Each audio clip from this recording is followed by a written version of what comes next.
Good morning, everyone. Good morning, sir.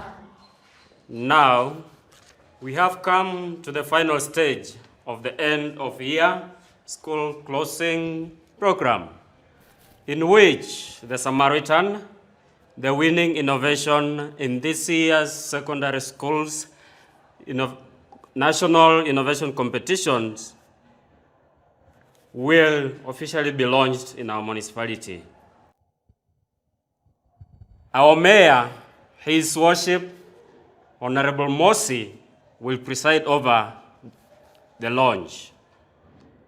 The mayor and his entourage have already arrived in the school and will shortly be with us.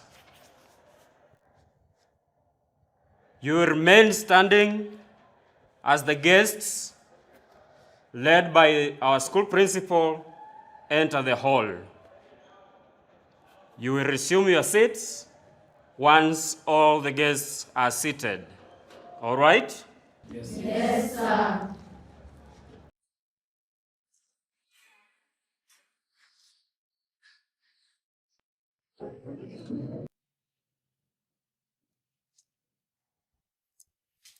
Let's all clap for our guests.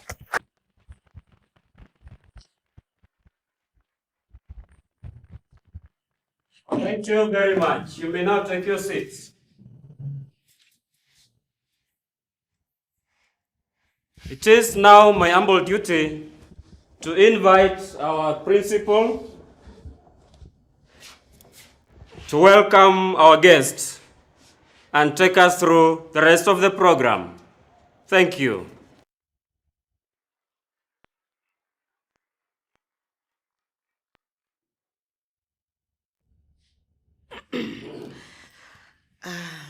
Your Worship, the Mayor, Honorable Mosi, distinguished guests, ladies and gentlemen, I am delighted to welcome you to this ceremony, in which we will officially launch in our great municipality the winning innovation in this year's secondary school national innovation competition.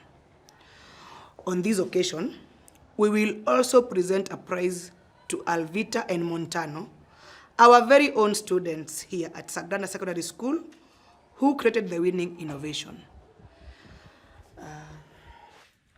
We thank you so much, Your Worship, for gracing this event. Your Worship, ladies and gentlemen, I will now invite Nicole, the ethics and innovation teacher, to come and introduce the innovation. Miss Nicole, please.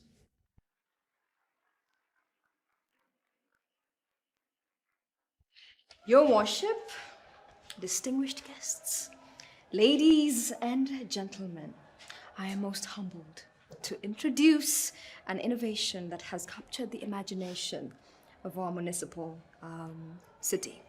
I couldn't think of a better way to introduce the innovation than through a short skit that Alvita, Montano, and I will stage in front of you. Welcome.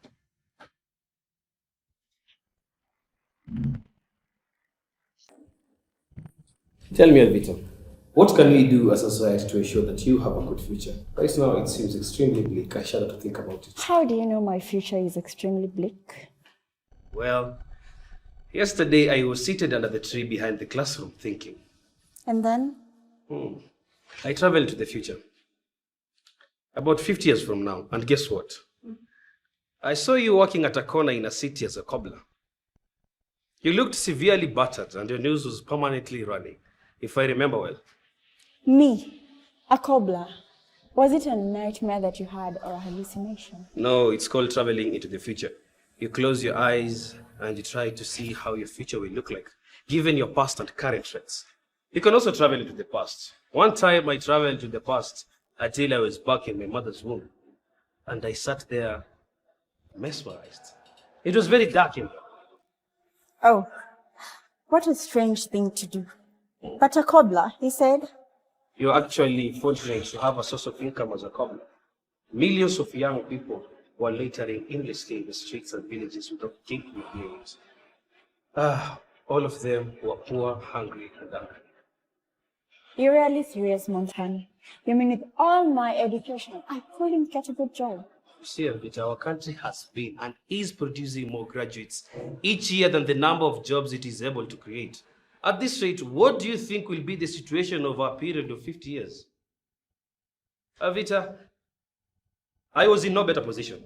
I was earning my livelihood as a pianist with a not so popular steel band at that time. But joblessness was not even my main concern. What was your main concern? The way your nose was running, as though you had a drum of fluids at the middle of your head. I frankly didn't think you would see another day. And why on earth was my nose running like that?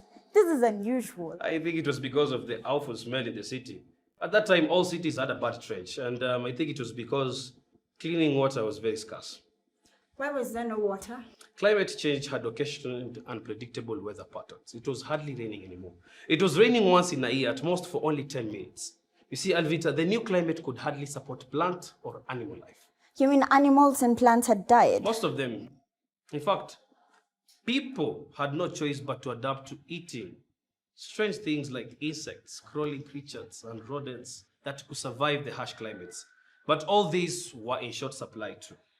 You see, Alvita, people adopted into eating plastics, synthetic fibers, and other bizarre things I couldn't make out. I saw you chewing a gunny bug at one point. It appears you can eat anything, Alvita. You make it sound like life will just come to an end in 50 years. You're very right, Alvita. Life expectancy had dropped drastically. You see, people today live up to 80 years or even more. But in that future, people were only able to live up to 30 or 40 years. And why were they dying so early? Diseases and malnutrition.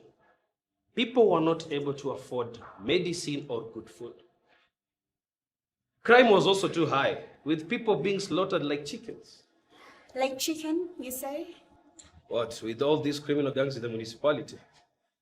In any case, as you know, law enforcers and judges could only serve those who greased their pumps. So the rest of the people had no avenue for protection and justice. They had to come up with their own private arrangements for security and justice, if you get what I mean.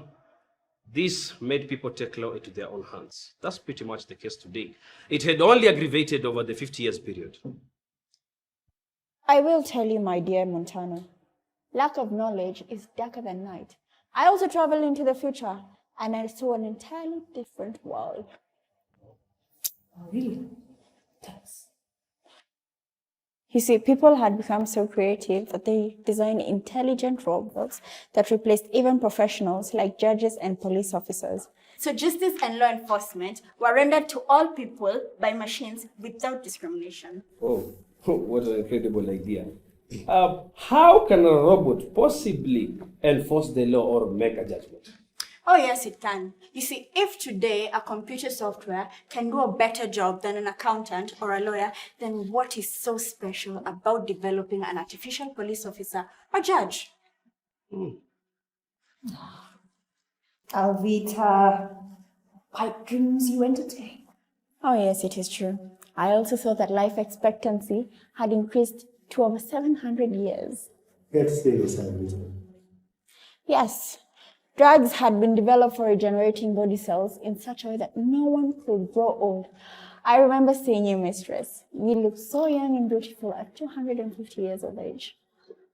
Alvita, I always knew you had a fertile imagination, but I can assure you no such future is possible, given our current trends in our municipality.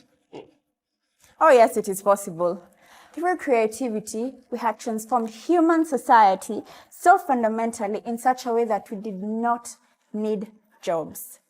Forget about cobblers and all that. Machines were doing all the work for us. Whole factories, hotels, and hospitals were being run entirely by intelligent machines and robots. There was hardly any human being in town. Only self-driven vehicles ferrying robots to various destinations to attend meetings and transact businesses. And that does not mean there were no jobs. No. We were busy with other intellectual pursuits. We had ventured outside the earth and spent a lot of our time conquering new territories in other parts of the universe. Oh my, what overheated imagination. We had even developed technology for cleaning the air of carbon emissions, which solved problems of climate change. And we could make rain whenever we felt like it. Okay, Vito. Do you see that scarlet ibis perched on the school fence? Yes, I do. Why? We better discuss on which side of the fence that bird will fly when it decides to fly, rather than waste our time on idle musings. I agree with Montano. You see, if hospitals today barely have medicines, how practical is it to think that there will be a future where intelligent machines and robots will run them? From where will the resources come? You see, Mistress, the resources are there even today. All we need to do is to ensure that they're well used for the right purposes. There lies the whole problem, Alvita. We will never be able to do that. We can find innovative ways of ensuring that happens. Impossible. How? We just did it. My friend and I developed an innovation, an app, to solve this problem. Innovation. Have you not heard that we won this year's National Secondary Schools Innovation Competition? Oh, really? Tell us more. It is an app, a simple mobile application on which people share information, videos, text, photos, just as they do on other social media platforms. The only difference is that we went further and developed what you call digital pigeonholes. What does that mean? To understand it, just think of a traditional parliament. Each member of parliament has a pigeonhole or box on the wall where they get the letters, notifications, and other communications.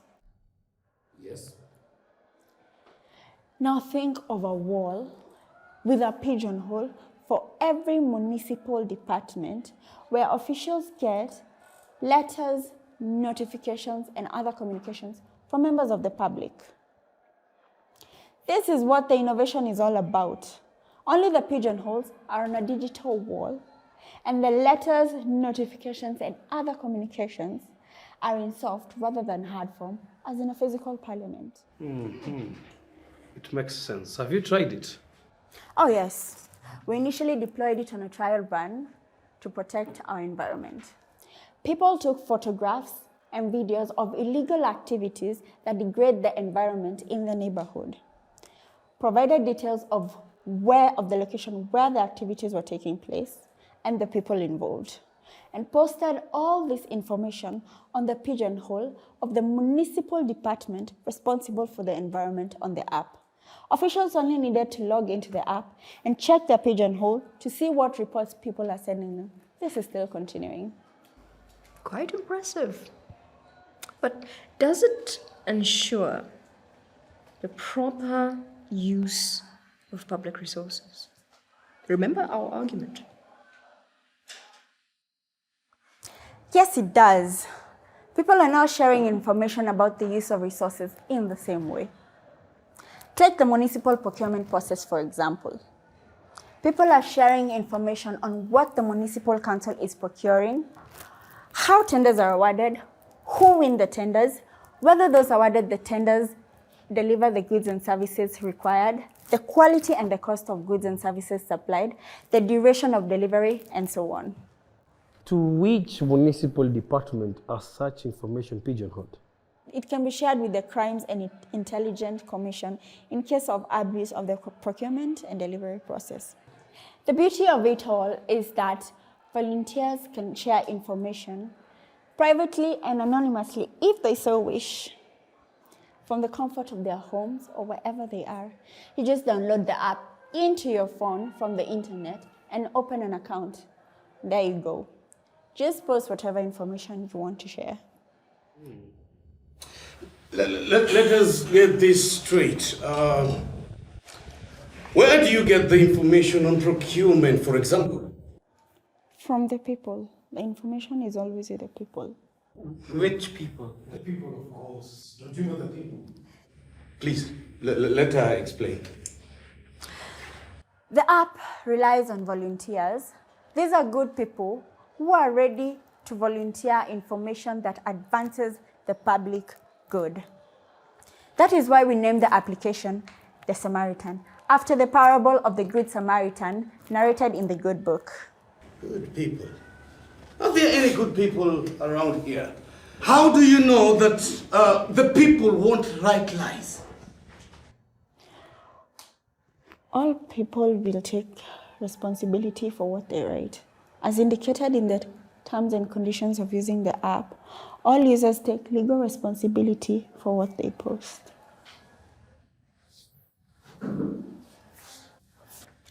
Very well, my good people. I thank you, Madam Principal, and all the teachers for the continued good work that has won this school an outstanding reputation nationally. The subject of today's event is yet another example of the school's outstanding performance. I am genuinely impressed by Nicole and the two students. I like the way they highlighted the issues in the presentation. This is an indication that our schools are nurturing visionaries and innovators capable of solving our municipalities' practical problems. And of course, there can be no better resource for bettering our lives as a municipality and as a nation. And in fact, it is for this very reason that the Municipal Council will explore the possibility to mobilize resources in support of innovations in our schools in order to actualize the future we have heard about in or during the presentation. And I will make sure that this happens. Because as you all know, my name is Mosi Oatunya, which means the smoke that thunders. And I will especially be delighted if the medicine for the regeneration of my body cells were to be discovered today. That would enable me to live for 422 more years. How amazing. Please think mostly in this direction. However, we shall neither launch this innovation nor present an award today. Not because the app is terrible, no. In fact, it is an outstanding innovation, so good that it might have far-reaching implications on other areas of our social, economic, and political life. And as municipal leaders, we need more time to reflect on these implications. So I would request all the teachers and all the students to leave as we discuss together with the principal and teacher Nicole on how to go forward with this incredible innovation. Thank you.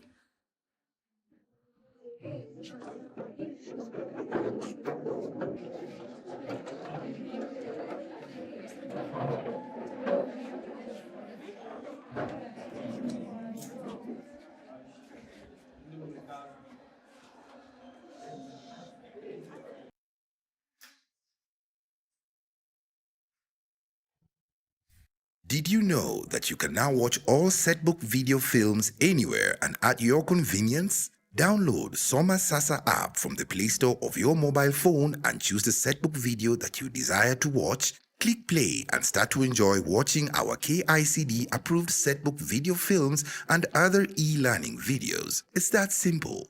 Download Soma Sasa app from the Play Store, choose a video and enjoy watching. Soma Sasa app.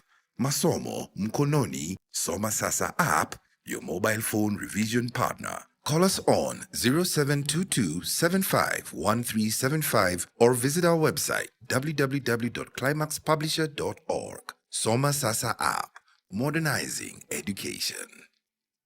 I'm afraid we cannot continue with this thing.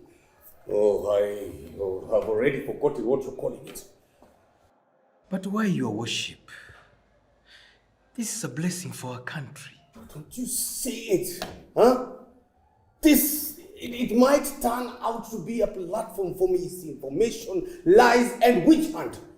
Just last year, someone spread a rumor that I had died. He just sent a text message on some social media and it spread like a wild bushfire. Oh, do you know what? I almost actually died. During that time, I accidentally swallowed a whole toothpick. Oh, yes, I see the risk. They might spread another rumor on this platform, and you might swallow another toothpick. Yes, you will. The way I see it, that app is a people's platform, and it will have far-reaching implications whether you launch it or not. Need more time to think about it. I will launch it at my own convenient time. There are no two ways for now. Hold any activities regarding that thing until my office gives further guidance. Your Worship, the President of the Republic is scheduled to officially launch the app at the national level early next year when schools reopen. We presently have some ongoing activities in preparation for it. I doubt whether this process can be stopped. Is that so? Why have you kept us in dark about this? The Mayor's office has been duly informed, sir. Oh, yes, I remember. But you never explained what kind of thing it is. Oh, no. You still have to stop it. But that's beyond their powers, Your Worship. This, whatever we are talking about, is a school project under their control. It is within your power to find a way around it. Think about it. You are at the center of it all. Find a way around it, like writing to the Ministry of Education indicating that there are some fundamental errors that you need to attend to. You get what I'm saying? I'm afraid, Your Worship, the assessment of the innovations was done by senior members from the Ministry of Education. Experienced software engineers were also involved. It passed all the tests and no errors were found. My good teacher, I am the mayor of Maracas Municipality, voted in by hundreds of thousands of people, directly and indirectly. So my decisions supersede those of any education official anywhere in this country. Do as I say. Write a letter. Write a letter expressing reservations about that thing, technical or otherwise, and leave the rest to me. Pardon me, Your Worship, but they cannot overrule the minister. I do not have time to argue with a simple chairman of a local school board. I am Mayor Mosi Owatunya, the smoke that thunders. And I've been given express mandate by the people of Maracas Municipality to protect their public interest. That is what I must do, and that is what I am doing. Your Worship, the app has been online for a month now. It has already been taken over by the National Information and Communications Technology Corporation. There is little we can do now. Do as you're told. Go and write a letter and copy that letter to my office through your principal's office. I expect to find a copy of that letter in my office in an hour's time latest. I will do what is right.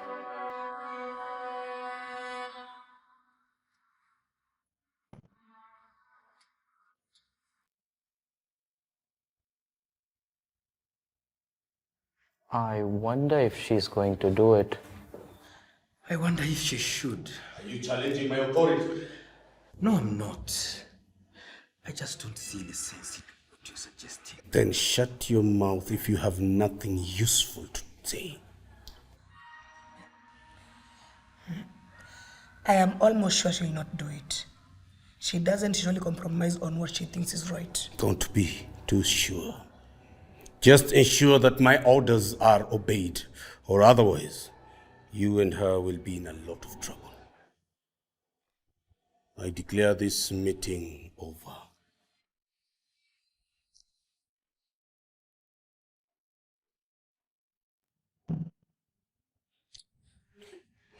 Oh, is it a new dawn that I smell now?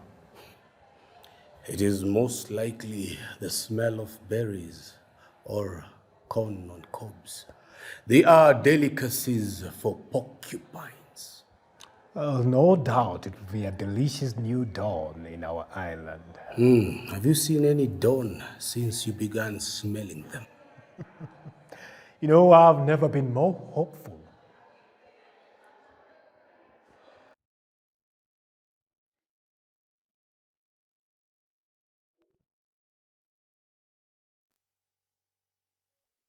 For the most comprehensive, detailed, and KICD approved guidebooks of the current set books, Bembea ya Maisha, Mapambazuko ya Machweo, Nguu za Jadi, Parliament of Owls, An Artist of the Floating World, The Samaritan, Fathers of Nations, and A Silent Song and Other Stories, choose Climax 3-in-1 guidebooks. Climax 3-in-1 guidebooks are written by teachers of long-standing experience in both teaching and examining KCSE examinations. Climax 3-in-1 guidebooks have 3 booklets under one cover. Booklet number 1 is dubbed From the Examiner's Desk and contains tips on how to tackle KCSE English questions from Paper 1, Paper 2, and Paper 3 looked at through the eyes of experienced examiners. Booklet number 2 is an episodic approach study notes for set books, comprehensively written to suit your revision. Booklet number 3 is model KCSE questions with guided answers. Climax 3-in-1 guidebooks are the best set book guidebooks in the market. Other Climax 3-in-1 books are Climax 3-in-1, a guide to mastering KCSE poetry. Climax 3-in-1, a guide to mastering KCSE oral literature. Climax 3-in-1, a guide to mastering KCSE composition writing. Climax 3-in-1, Mastering English Paper 1. Climax 3-in-1, Mastering English Paper 2. In Kiswahili subject we have Climax 3-in-1, Insha Kamilifu. Climax 3-in-1, Fasihi Simulizi Kamilifu. Climax 3-in-1, Sarufi Kamilifu. Climax 3-in-1, Mwongozo Kamilifu wa Ushairi. Climax 3-in-1, Marudio Kamilifu ya Kiswahili. If you want to make your learning easy, effective, and enjoyable and achieve the grades you want, always insist on Climax 3-in-1 books. Climax 3-in-1 guidebooks are available in all bookshops and bookstores across the country at the most affordable prices. Call us on 0722 579 271. Climax 3-in-1, your ladder to academic excellence. Did you know the 844 curriculum underwent significant change in the year 2006? That's when the syllabus changed. Pocket Positives, the best pocket-size high school KCSE revision books currently in the market. Pocket Positives, a compilation of the past KCSE exams arranged topically and form-wise from the year 2006 to the present. Pocket Positives, the most up-to-date revision books with the most updated trends in setting and marking KCSE exams. Pocket Positives, pocket size, pocket friendly. Call us on 0722 751 375 or 0722 579 271 or visit our website www.climaxpublishers.org or download our Soma Sasa app. Pocket Positives, your best revision partner.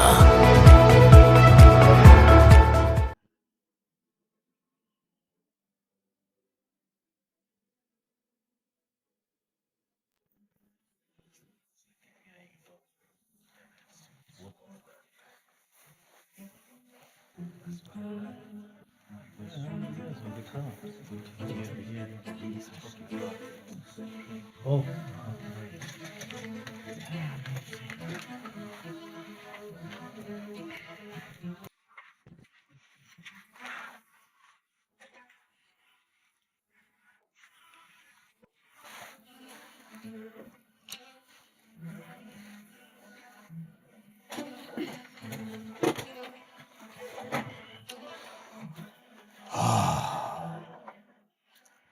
Gentlemen, I thank you very much for honoring my call for this emergency meeting. There is a new trend gaining ground in our municipality which could adversely affect us as leaders. I thought it is prudent that we put our minds together in order to determine our way forward. Now, to get to the point, has any one of you read today's newspapers?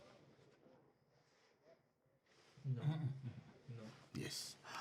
I sent Harvester to buy all the newspapers from the vendors as early as possible. I did as instructed, sir. Why did you have to do that? It was in the best of our interest. The Caribbean Watch. Municipal leadership, a criminal enterprise. The Sentinel. Municipal leaders stripped naked. The Insight. Rot in Maracas Municipal Council exposed. The Spotlight. Municipal leaders face imprisonment. As you can all see, the focus is on us as leaders. And the stories under these headlines are extremely damaging. These are the kind of headlines that we have been getting for the last 1 month. I singled you out for this meeting because your departments are mostly affected. Are such headlines unusual? I think these are the usual problems leaders must have with the media from time to time. All we need do is give the editors and the reporters more boxes of chocolate. We can also threaten some of them. No, gentlemen. I think the problem is not exactly the mainstream media. It is the Samaritan. The Samaritan is the source of all the information in these newspapers. The Samaritan? Oh, yes, I remember. There is a Samaritan in town. Who exactly is that? It is an innovation developed by 2 students, a boy and a girl, from Sagrada Secondary School. During closing day last year, I was invited by the school to launch the innovation officially at the municipality and present a prize for the 2 students who created it. But I declined to do so. Immediately, I figured out that this innovation would bring problems to us. It turns out that I was right. Innovation? What kind of innovation? Well, I must confess, these internet things are beyond my depth. I believe Harvester can explain it. The Samaritan is a mobile application on which people are posting or sharing any information that they have on the conduct of our municipal affairs. The information is being shared in the form of file, text, photo, and video. The aim of the app is to promote the public good by exposing corruption and other vices in our municipality and agitating for the prosecution of culprits. I remember reading about it in the Caribbean Watch, the Sentinel, and the Spotlight a couple of weeks ago. The app is the source of all the damaging revelations that we have been finding in our dailies. I've also heard about that. I think we need to have a conversation with those posting the information in that app. What you need to do is obtain some cash. Identify the most active in posting the information and pay them to stop it. That's all. That may not be possible. The last time I checked, the app had about 500,000 downloads and still counting. That means there are about 500,000 people using the app. We cannot negotiate with such a huge number of people. Do you really think there's any cause for alarm? Or the media is just doing their normal watchdog job? Yes, there is cause for alarm. Because the information appears to be meticulously researched and the assault by the media carefully choreographed. Just how serious are the allegations been made? The latest sensation is the public outcry over companies that have been billing the municipal council huge sums of money every month without delivering any service. That is supplying air. Details of payments to all those companies involved have now been unearthed. They were first divulged onto that evil thing, and then they found their way to all the newspapers. The culprits, forgive me for saying this, have been disclosed as you and you. That cannot be possible. Nobody can write that kind of thing about me in this world. But copies of undisputable documentary evidence are all over today's newspapers and are still being widely shared on all social media platforms. Those are fake documents. These are all barefaced falsehoods. And I can assure you one thing. Those behind the allegations now have the appointment with fate. Certainly. Supply of air? I'm beginning to think this is serious. Could we end up in Barnett Express prison? That's just one allegation. There are many more, including drug trafficking, land grabbing, inflation of the cost of municipal projects, use of proxies to secure municipal tenders, undertaking shoddy public jobs, murder, gang warfare. The information is very detailed on the people and the companies involved. There is a lot of personal information on municipal leaders on that evil thing too, including lifestyles of individual municipal officials, like where they live, the kind of houses they live in, their businesses, the vehicles they own, other properties in their possession, and a lot of other personal details I don't want to mention here. There was a lot of talk yesterday on the Madingo Golf Club, with everyone wondering where you got the money to put it up. Madingo Golf Club? Yes. No. I've always been very discreet about my private affairs. How did they get to know it's mine? You see, there's hardly anything on earth you can do without somebody knowing about it. You should also remember that those who regard as our friends are sometimes wolves in sheep's clothing. And they may have a lot of information about us, which could be very damaging. This might be our worst nightmare. Did you know that you can now watch all Setbook video films anywhere and at your convenience? Download Soma Sasa app from the Play Store of your mobile phone and choose the Setbook video that you desire to watch. Click play and start to enjoy watching our KICD approved Setbook video films and other e-learning videos. It's that simple. Download Soma Sasa app from the Play Store, choose a video and enjoy watching. Soma Sasa app. Masomo Mkononi. Soma Sasa app, your mobile phone revision partner. Call us on 0722-751375 or visit our website www.climaxpublisher.org. Soma Sasa app, modernizing education. What worries me most is the recent formation of a lobby group, an amorphous virtual group consisting mostly of lawyers, and it calls itself the Samaritans. They are calling upon the people to volunteer as witnesses and help in the prosecution of all those involved in corruption and abuse of office in the municipality.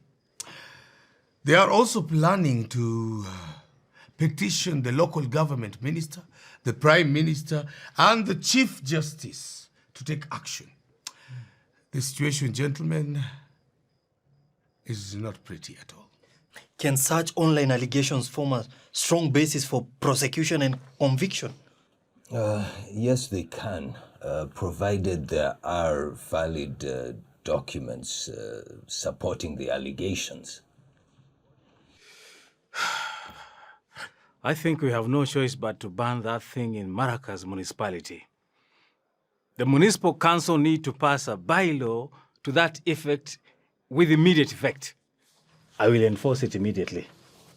I think we need to be careful and strategic. On what basis do you ban it? And how do you police the use of mobile phones to ensure the ban is effective? We can creatively think about that. For example, we can claim that the municipal authorities are concerned that suspect apps, particularly spy apps, are finding their way into a municipality. This may lead to the theft of confidential information such as bank account details. We can also cite issues of cyberbullying and spreading of pornographic materials in schools. I like that idea. I suggest that we issue a circular that no app should be in use anywhere in Maracas municipality unless and until it is approved by either the Prime Minister or the Maracas Municipal Council. Find any justification for it and formal language to indicate the concern of the Municipal Council over proliferation of suspect innovation. Right? Right. I don't see how that will help. Besides, most likely the ban will only fuel interest on the app. But we must do it. Information is power, and if we can't control it, then we are left in a lot of trouble. My friend talked of an idea of getting experts, computer experts, to mess up the Samaritan. King, do you mean? Exactly. Instruct the official in charge of information and communication technology, ICT, to put a team together to mess up this thing. Hacking is a crime, Your Worship. Find a way of putting it. Yes. You can claim, for example, that some seemingly good apps are actually clever innovations of spying on banks and confidential information for the municipal council. The officials can do it under the guise of ascertaining whether the apps have spyware. I fear that will still be criminal, especially in the absence of a legal framework to support such a course of action. We'll rely on you should these issues escalate to courts. But you see, we must be strategic. I mean, no court on earth will support the malicious destruction of private property. We are in this together. You can always figure out a way and the appropriate language of defending such a course of action.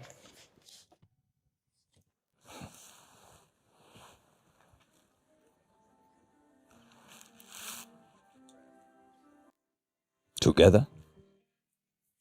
What do you mean we're in this together? In supplying air to the municipal council? We all have some skeletons in our closets, Your Lordship. I mean, here and there, we must work together. What do you mean by skeletons? Are you saying you have no skeletons at all?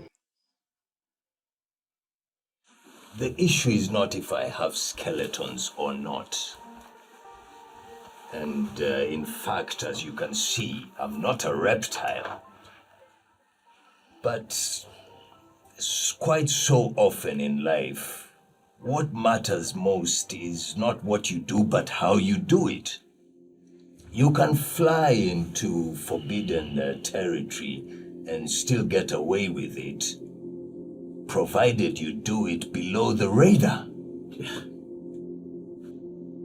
What is that supposed to mean? I went to school. But you're also a target. Gentlemen, I do not wish to be part of the criminal proposals you're making here. I will pronounce myself on this issue if and when I'm directly confronted or cases are brought to my attention in court. Gentlemen, the simple fact is that we are all in danger of prosecution. We need to do something, and urgently. How about persuading the boy and the girl to drop the matter? No, that's not a viable strategy. We cannot deal with kids unless you mean dealing with those assisting them. I'm talking about the ethics and innovations teacher. How about talking with the school principal herself? We must not appear as if we are meddling in the school affairs. We are better off dealing with the teacher concerned. Remember that the principal has a very strong personality, and she's very, very protective of her staff. I have another idea. What is it? Where's this information stored? I mean, the information being shared on Samaritan. You seem to understand these things. Yes. The information is stored in what are called servers and is available on the internet. Yes, that's the point. We just get the information out of there. Where's the internet? How do you get there? This kind of thinking cannot help us. Money. Money, money. And more money. You mean you give money to the two students and the teacher? No. Mobilize enough money to fight the cases which are brought up against us. And if necessary, enough of it to deal with those who insist on pursuing on us. Good idea. But I have loans and projects. I don't think I can raise any money now. I too have just completed the Madingo Golf Club project recently, and I'm as poor as a church mouse. I cannot raise a meaningful amount either. If that's the case, why can't we come up with a way of averting the court cases from coming up in the first place? How do we do that? Restitution. What's that? It's an idea that struck me as I was having a walk along the beach yesterday. We can conduct a truth and reconciliation exercise. And how do you intend to go about that? We will announce a grace period within which every person in the municipality shall come clean, confess their mistakes, return what they took irregularly, and then we open a new chapter of honesty in the conduct of our municipality. That has never happened anywhere in the world. It can be our own local initiative. I know the truth can set us free. Isn't restitution an admission of guilt? How can I criminate myself? And in any case, what if you are accused of crimes other than acquiring wealth irregularly? I doubt whether restitution is a good idea. That takes us back to the idea of raising the money to fight the case. We may need to procure loans or sell some of our properties. Since we all don't have money, why can't we find a way of getting that money from the municipal fund? Municipal fund? How? We can just do some reallocation of budget line items. I agree. We must set aside some money to take care of investigators, lawyers, prosecutors, and judges if things go wrong. You see, the waste disposal system in our town is in a terrible state. The garbage is all over the place and the drains are broken. As we speak, it is a serious health hazard. We can justify the allocation of funds on the need to address on this problem. In reality, we will use some of the funds to fight off cases that are without a doubt coming. What? Yes. We have to get money to fight the cases, and more of it, I dare say. But do you think that this will get us deeper into problems? Yes, it will. But we'll be the better armed in dealing with the trouble and even more of it. Over my dead body. What you are suggesting is illegal. The law is very clear. A municipal council cannot spend any money at any given time of a financial year except as provided in the national estimates and as contained in an appropriation act approved by Parliament. What do you mean? You would rather we are prosecuted and imprisoned? In that case, we can submit a supplementary estimate of expenditure. That is allowed under the law. So long as that money will be committed to other uses, I will be blamed for the misallocation. It will get me into more trouble. You'll be in a position to deal with the trouble. Can't you understand? You'll have the money. Look here, my good friends.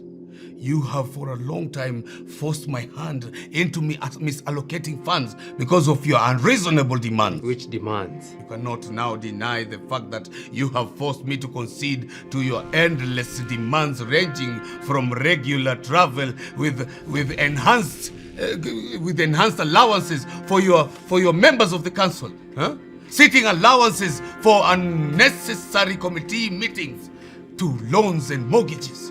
It is as if all the money allocated to the municipal council is exclusively for the council members. Don't start pontificating. You'll never get away with the crimes you committed under your watch when things get out of hand. And you also know how much you've stolen. So you better be wise. Let's do a supplementary estimate. I know you very well. I know the kind of things that you deal with. And if you're not careful, I will have you arrested and prosecuted. I can make you see real smoke. I can strike harder than thunder. Go ahead! Go ahead and have me arrested. But you'll either approve a supplementary estimate or we hound you out of office. Yes, we helped you get elected and we can get rid of you. Oh, look, you fools. The situation is bad and we cannot continue. Stop being hypocritical. You are the worst. Gentlemen, we can find some common ground. We must find money to protect ourselves. And please, let's not make this matter any worse than they already are. Can you justify your current financial status? Do you think that the people don't know that you stole the money? Did you ever think that you could get away with it? We'll also see we'll get away with it. We'll mobilize all the members of the council chambers against you. And you will take ultimate responsibility for the route in the municipality. There is no way you can deliver us to prison. I warn you, you will see that I am the smoke that thunders.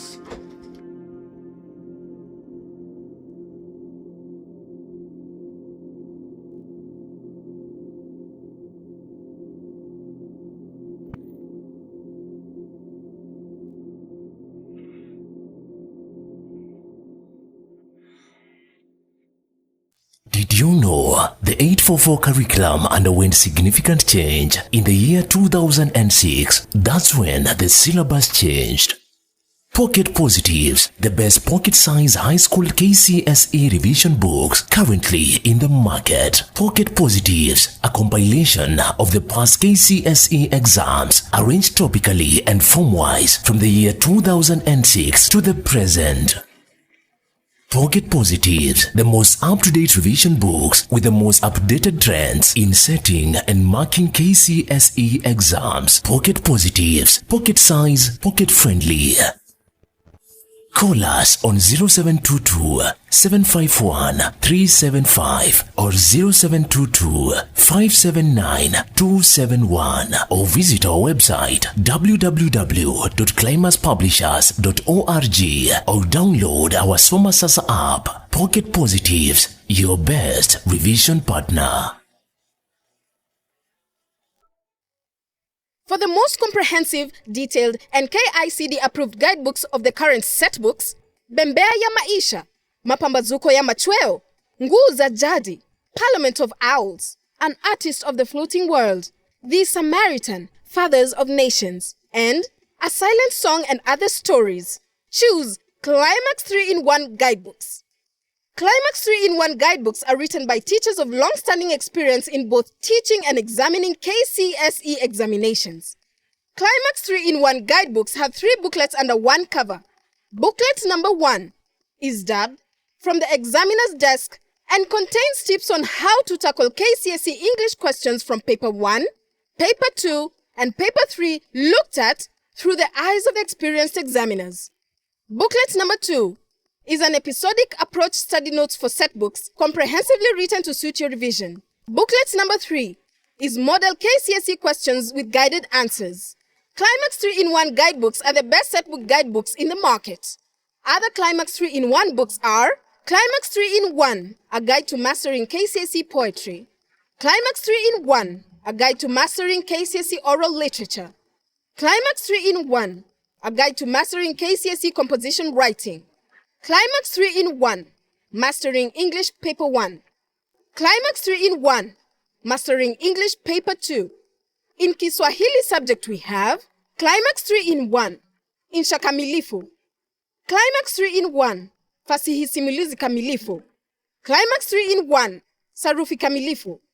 Climax 3-in-1, mwongozo kamilifu wa ushairi. Climax 3-in-1, marudio kamilifu ya Kiswahili. If you want to make your learning easy, effective, and enjoyable and achieve the grades you want, always insist on Climax 3-in-1 books. Climax 3-in-1 guidebooks are available in all bookshops and bookstores across the country at the most affordable prices.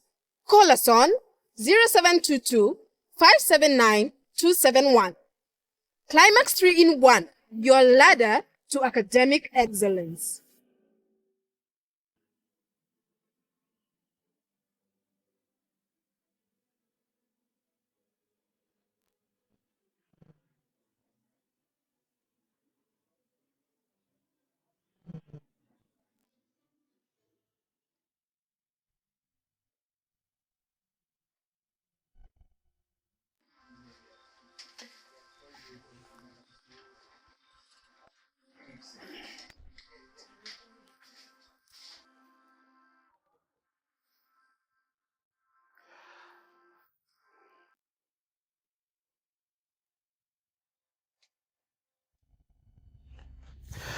Please take your seats.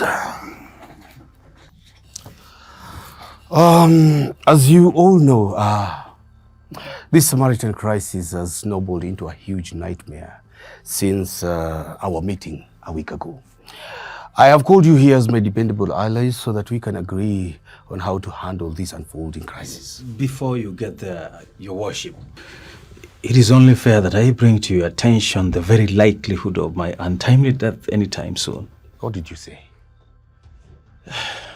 I logged into the app yesterday, and I found out that I'm being accused of numerous cases of corruption, human rights violation, drug peddling, and extortion. It is giving me the willies. And you know very well that my blood sugar isn't good. At one point, I think I drifted into a coma. Did you say sugar? That's a bit dangerous. You may need to eat some salt every now and then. But above all, don't worry. You're not alone. You see, I also temporarily lost consciousness when I learned that my deputy, Honorable Ramdai, Seimo and Ted are mobilizing councillors and aldermen to pass a vote of no confidence in me. I fear they want to send me to prison. I can now see Baneta Express prison each time I close my eyes. It is such a damn place. I can even smell the revolting stench of the cells, though I have never been there. That could be an ill omen. It is such a distinct stench, so bad that I haven't been able to eat since yesterday. Try chewing on some strange taste and a pungent smell. Or in fact, eat something more neutral like ordinary grass. But I'm not scared. As I usually say, this is the nature of war. Now, to get back to business. Your Worship, allow me to also bring to your attention that I'm being accused of many crimes of abuse of office. The latest accusations are the letters I did banning the app and directing our ICT officer to take steps against the suspect innovations. No sooner had I dispatched the letters than they found their way into the Samaritan. Don't worry. I have also been accused of so many crimes, particularly what they are calling the municipal capture. What exactly is that, by the way? It's the worst form of corruption and abuse of office, in which your personal interests determine the direction of public policy. You think there's any evidence for that? I see a wide range of purported documentary evidence on the app. I don't know whether it's admissible in court. I also wonder how people are getting all this information, some of which is classified. It is the porcupine. The porcupine? Yes, the weather-beaten porcupine. I mean, the opposition chief, Mr. Basdeo. He is the main character behind all the information in the newspapers and in that app. My contacts in the media houses confirmed this to me last night. The other day when we left Sagrada Secondary School last year, the porcupine ran straight to the bank. He withdrew money and paid journalists to sit down for days on end, looking for any damaging information on us and uploading it on the Samaritan. He has assembled a serious arsenal against us that will enough to last for 2 months. I now believe that the Samaritan is a political weapon intended to destroy me. And the porcupine, Honorable Basdeo, can do anything to acquire power. Even sell his mother. He is doing a horrible job on us. Today's stories are particularly damaging. They have all reported, for example, that I ordered the purchase of all newspapers the other week using public funds, following instructions. Well, the Sentinel's lead story is Maracas Municipal Council rocked in a civil war. Part of the story states that you wrestled Seymour in a vicious duel in which you lost a tooth during the meeting at the boardroom. Lost a tooth? What nonsense! Did you also read the Caribbean Watch? No, not yet. Did you know that you can now watch all setbook video films anywhere and at your convenience? Download Soma Sasa app from the Play Store of your mobile phone and choose the setbook video that you desire to watch. Click play and start to enjoy watching our KICD approved setbook video films and other e-learning videos. It's that simple. Download Soma Sasa app from the Play Store, choose a video and enjoy watching. Soma Sasa app. Masomo Mkononi. Soma Sasa app, your mobile phone revision partner. Call us on 0722-751375 or visit our website www.climaxpublisher.org. Soma Sasa app, modernizing education. The paper claims that the hotel and your home adjoining it are built on public land, Maracas University land. And some lobby group is moving to court to have it restored to the university. That can be a very unfortunate joke. Please, let's not get there. I have heard the story about the Maracas University land long before the Samaritan came into town. But of course, I wasn't very sure. Well, you might need to counter-check it. Most likely what you have is affected or did. Am I getting hard on hearing? What are you people saying? What do you mean it is part of the university land? How? When? Where was the university all these years? Do you know that I'm about to retire in a few months' time?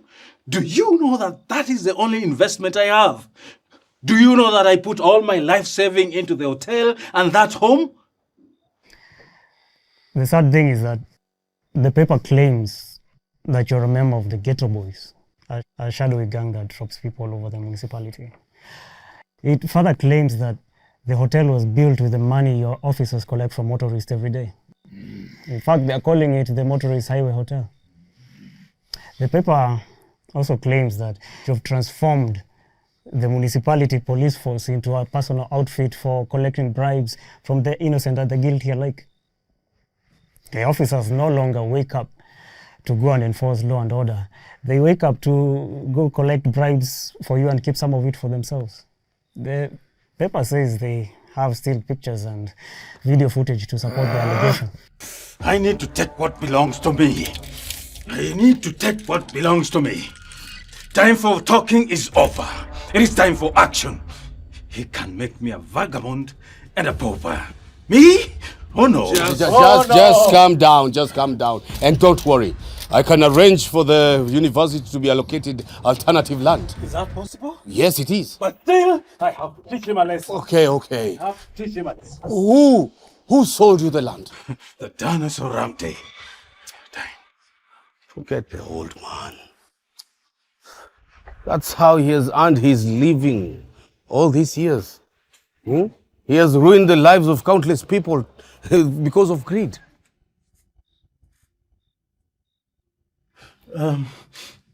Your Worship, are you sure about the university land? Can you sort it out? Leave that to me.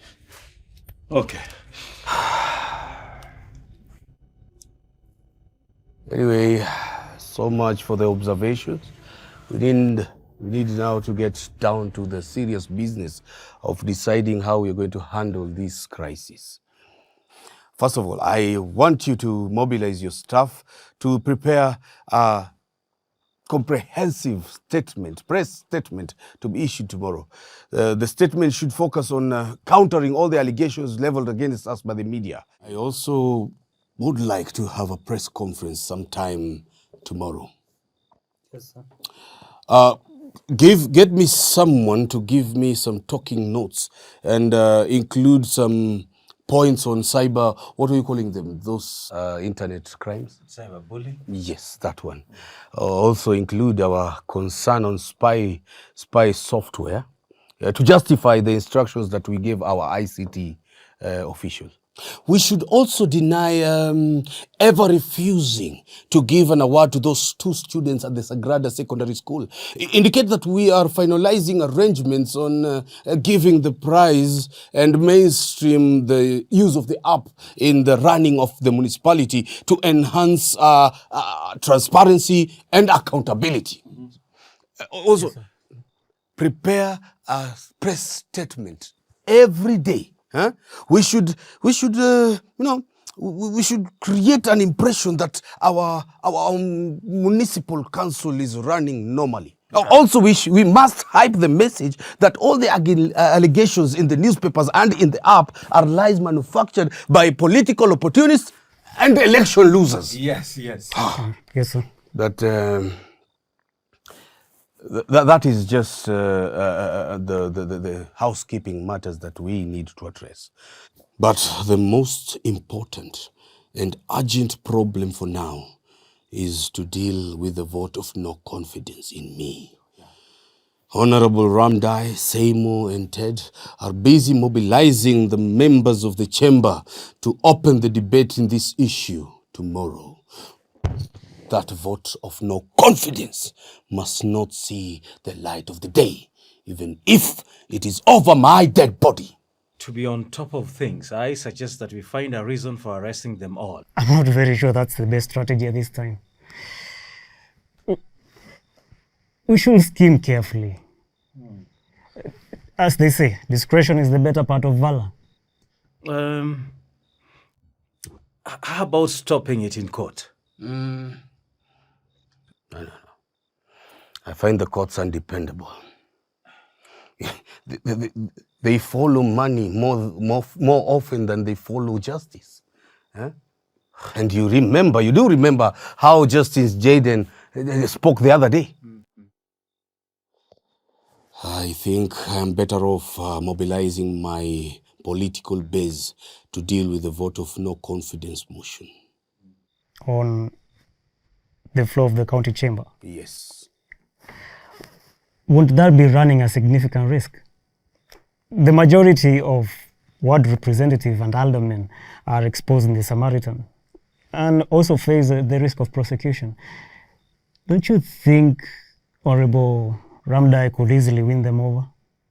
That is why I'm suggesting that the best strategy is to put them behind bars, especially Ramdai. He should die in police custody. I suggest that we deploy that as our last weapon. But you guys are making sense. Okay, I get it.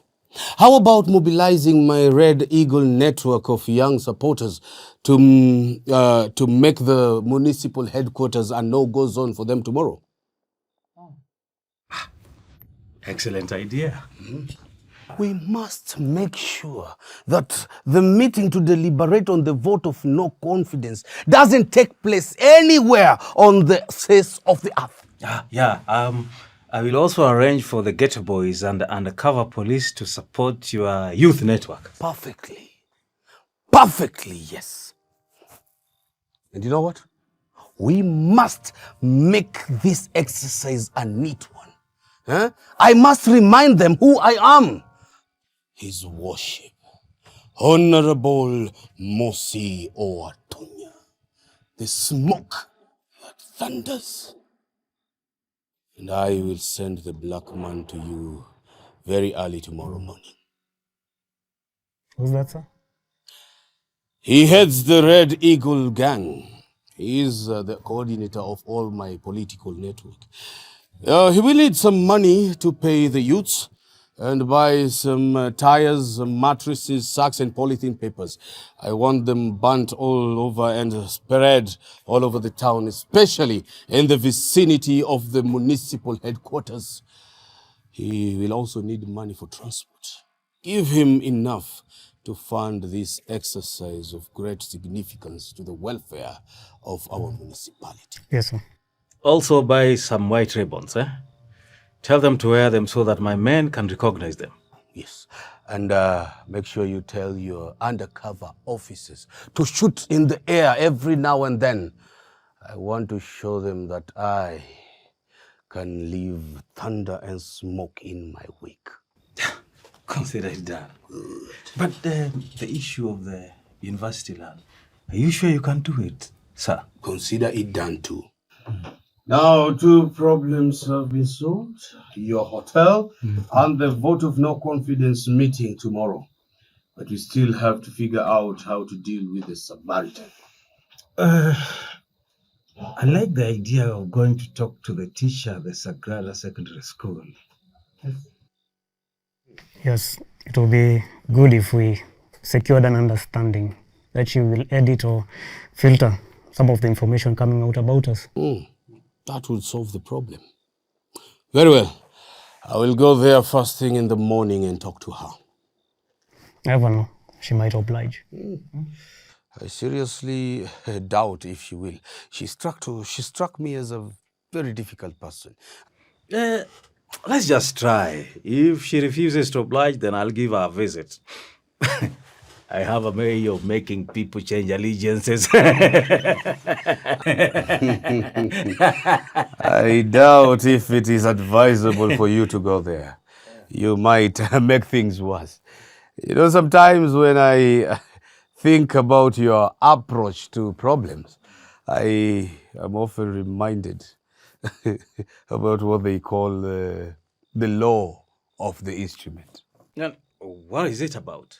That if all you have is a hammer, then you tend to think of all the problems as a nail. Well, in times such as these, all instruments must be put to good use. In fact, I think we should accuse her of crime, like stealing school furniture, or a computer, or a generator. Oh yes, I think I'll get someone to go steal the school generator, then pin it on her. And then we'll have the judge put her in. Yes, yes. I don't think that would work. Certainly the judge won't oblige. I think so too. Well, the next step would be to talk to the judge. Well, if he imprisons Ramdai and his team, we will have killed 2 birds with 1 stone. We will have aborted the vote of no confidence. We will also have responded to the demands of the people for the imprisonment of corrupt leaders. I will talk to him. I think that should be an urgent priority. Yes, I will talk to him first thing after I am done with the teacher. I think we should give Honorable Basdeo a dose of his own medicine. We need some damaging information in him. Good idea. Then talk to our media people and tell them to dig up any damaging information about him and upload it on the Samaritan. Yes, sir. We should also get some information about Justin Jaden and upload it just in case he refuses to comply. That is a very good idea. Agreed. Agreed. So I suggest we begin by implementing these few measures. Then we will review the situation thereafter and determine the next steps.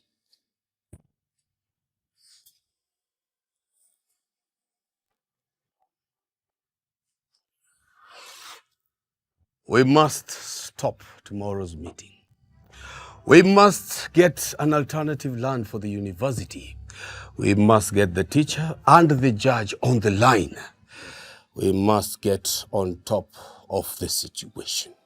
Let us put our good foot forward because, as you know, I am protecting the public interest.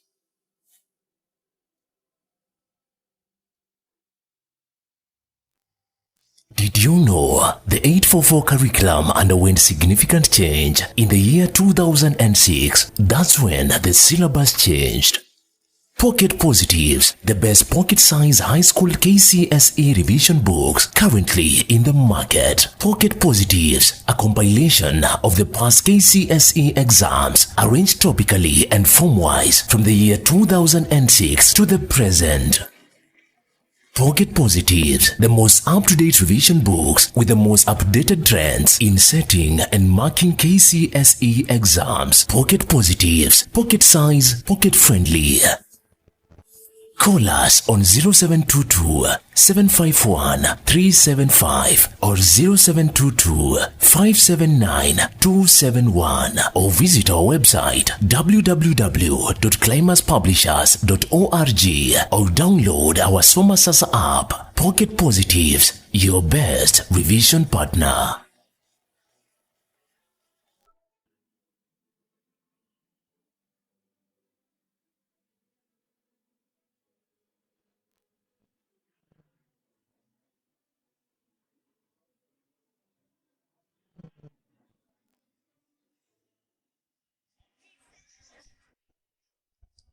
May we come in, mistress?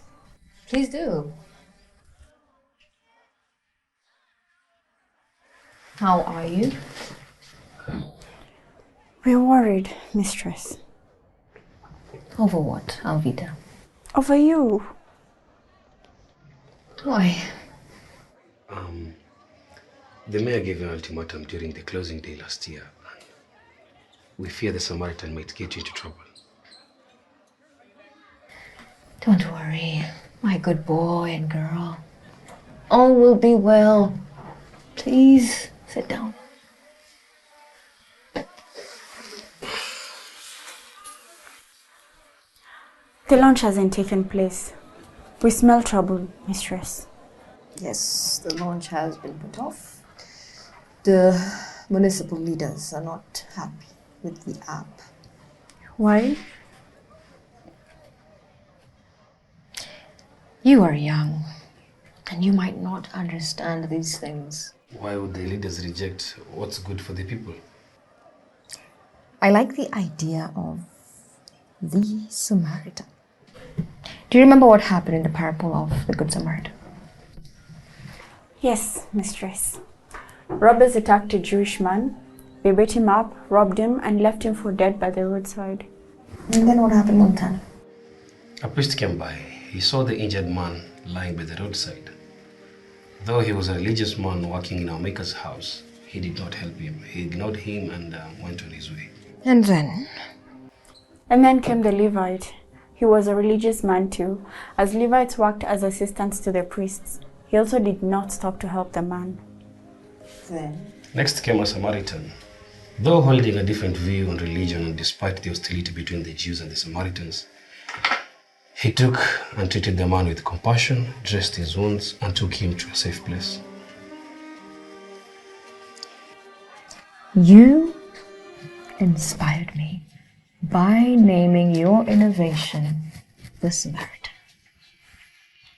It made me realize that the people of our municipality are like the Jewish man in many ways. We are beaten, stripped, robbed, and left for dead. And the people you would expect to help us, our leaders and Our public officials cannot come to our aid.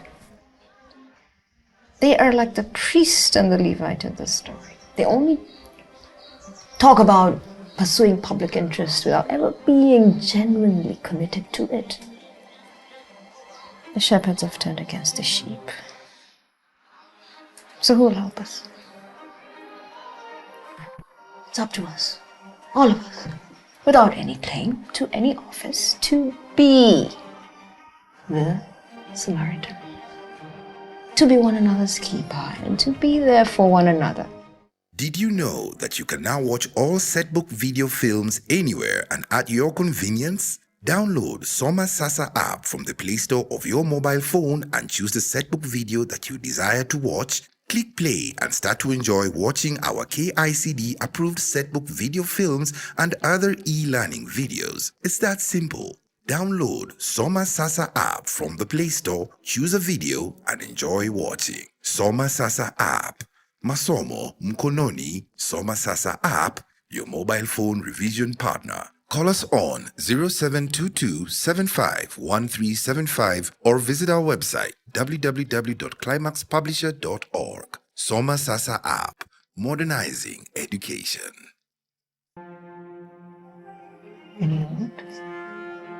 Tell us, Mistress. The Samaritan app is an excellent platform for all of us to be there for one another. It gives each one of us the opportunity to speak out against wrongdoing and to share ideas that will make life better for all of us. You see, if we only care just about ourselves, then how will our municipality ever prosper? We must be there for one another. We must do the right things the right way. We must all take responsibility for the progress of our municipality. It is only in this way that we can ultimately improve our own individual lives. But now the app can't help, Mistress. They won't allow it. They don't have to. But I assure you, the Samaritan will change the course of history in our municipality. It will not be good for you, Mistress. You all heard the mayor speak, and it was clear that he meant his every single word. You may be in grave danger. Whatever they may do to me does not matter. Sometimes it is good to stand for a cause that will bring a better tomorrow for all of us. The Samaritan has been all over the newspapers, radio and TV channels for over 2 months. It has grown so big that it is not good for us anymore.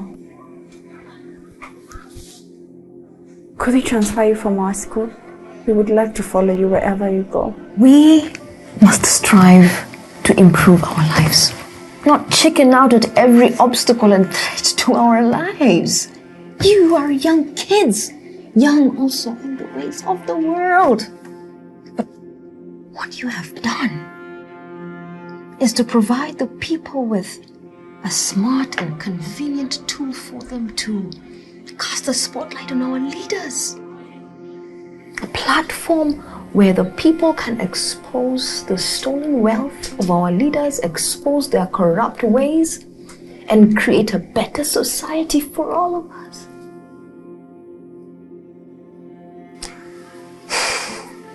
You understand, Mistress? You see, we all know the salaries we pay them. And we know it is not enough to buy the big cars they drive and the huge houses in which they live and the lifestyles they flaunt around.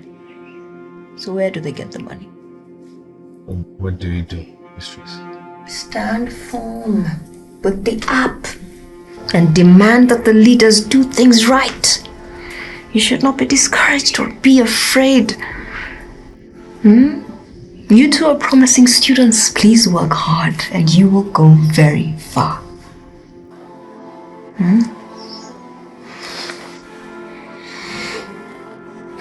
The principal is calling.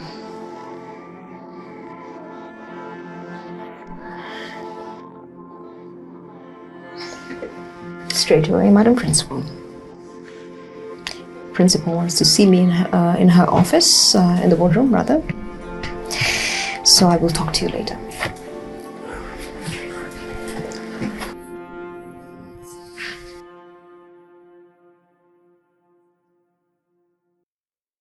For the most comprehensive, detailed, and KICD-approved guidebooks of the current set books, Bembea ya Maisha, Mapambazuko ya Machweo, Nguu za Jadi, Parliament of Owls, An Artist of the Floating World, The Samaritan, Fathers of Nations, and A Silent Song and Other Stories, choose Climax 3-in-1 Guidebooks. Climax 3-in-1 guidebooks are written by teachers of long-standing experience in both teaching and examining KCSE examinations. Climax 3-in-1 guidebooks have 3 booklets under one cover. Booklet number 1 is dubbed From the Examiner's Desk and contains tips on how to tackle KCSE English questions from Paper 1, Paper 2, and Paper 3 looked at through the eyes of experienced examiners. Booklet number 2 is an episodic approach study notes for set books, comprehensively written to suit your revision. Booklet number 3 is model KCSE questions with guided answers. Climax 3-in-1 guidebooks are the best set book guidebooks in the market. Other Climax 3-in-1 books are Climax 3-in-1, a guide to mastering KCSE poetry. Climax 3-in-1, a guide to mastering KCSE oral literature. Climax 3-in-1, a guide to mastering KCSE composition writing. Climax 3-in-1, Mastering English Paper 1. Climax 3-in-1, Mastering English Paper 2. In Kiswahili subject we have Climax 3-in-1, Insha Kamilifu. Climax 3-in-1, Fasihi Simulizi Kamilifu. Climax 3-in-1, Sarufi Kamilifu. Climax 3-in-1, Mwongozo Kamilifu wa Ushairi. Climax 3-in-1, Marudio Kamilifu ya Kiswahili. If you want to make your learning easy, effective, and enjoyable and achieve the grades you want, always insist on Climax 3-in-1 books. Climax 3-in-1 guidebooks are available in all bookshops and bookstores across the country at the most affordable prices. Call us on 0722 579 271. Climax 3-in-1, your ladder to academic excellence.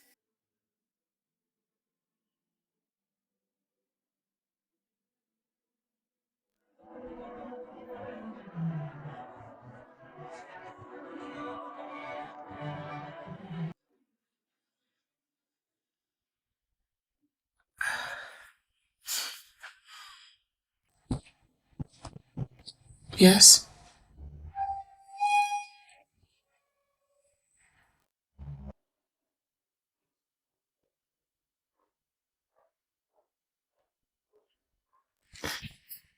Teacher Nicole is here to see you, Madam Principal. Show her in.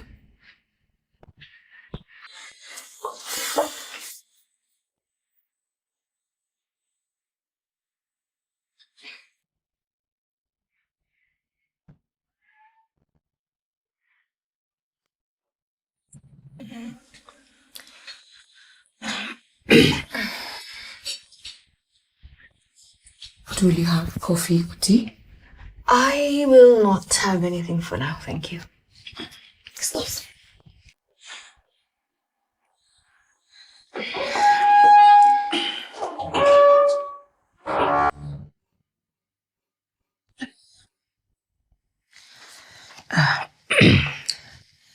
My apologies, Nicole, if I have interfered with the timetable. I asked you to come over because Mayor Mosi would like to have a word with you. He's on his way coming. What about? I believe he wants to follow up on his directive that we should find a way of stopping the national launch of the Samaritan app. Didn't you send him the communications from the Ministry of Education on the subject? I did. Maybe he has not seen it. The app has sent shockwaves across the municipality. Leaders and many other people are in terrible panic. I'm beginning to feel that you might have to do a hard and long thinking about the app. I believe it will be over soon. once the president has launched the app, and then it'll be out of our hands. I'm not completely sure about that. What I'm certain about is that the municipal leader are convinced that you are running the show behind the scenes as regards the app, and that you are in a position of getting them out of the predicament they find themselves in. It is natural for them to think so. Most people do. And this is because I am not only the teacher for innovation, but also a mentor to the two students. Nothing beyond that? Nothing. You see, Nicole, you are one of my best members of staff. It will be very unfortunate if you lie to me. I'm an old lady, Nicole, old enough to be your mother and perceptive enough to know the kind of ambition you have. Well, I did midwife the idea of the two students and then guided them. As their mentor, I should provide direction as regards their intellectual property as the originators of the app. But then, isn't that my role as their teacher and mentor? Nicole, you have been here long enough to know me. I take my job very serious. I'm single-mindedly focused on the mission of the school, which is to provide the students under our care with quality education. I have never allowed, and I will not allow any teacher in this institution to deviate from this mission. I have absolutely no intentions of deviating from my professional obligations as a teacher, Madam Principal. Everything done in this school must serve one single purpose of preparing the students entrusted to us to be responsible and productive citizens. I will not stand or allow anything to distract you or any other member of staff or even the students or even myself from pursuing this mission. You must, therefore, figure out a way of putting this matter to rest. I think what you are doing is good, but it must not derail us from the greater good that is the mission of the school. Do you understand? Yes, I understand, Madam Principal, but would you rather we abandon such an ingenious innovation with such great potential of improving governance in our municipality just to appease a self-seeking political class? Listen to me, young lady. I am a seasoned administrator, and I know the value of picking my battles. You need to know which battles to wage, which ones to avoid, and which ones to defer. What battles can a young girl like you have with the mayor? If you dare an elephant to a wrestling match, will it not trample on you? An elephant that kills a rat is not a hero, Madam Principal. Shh. Did I hear the voice like that of the mayor? Yeah, that must be him. Shh. Now, listen to me. I must draw a boundary between the school and politics. I will not be part of any discussion about the app. You will have to handle it yourself. And the bottom line is that the school has nothing more to do with the app. All right? All right, Madam Principal.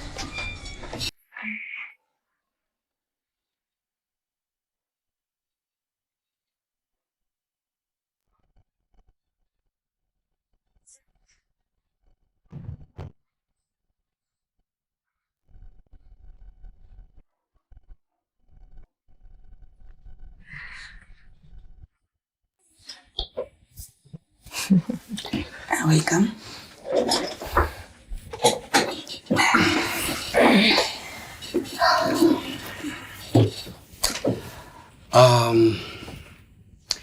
Did you do what I asked you to do the other time I was here? Yes, sir, I did.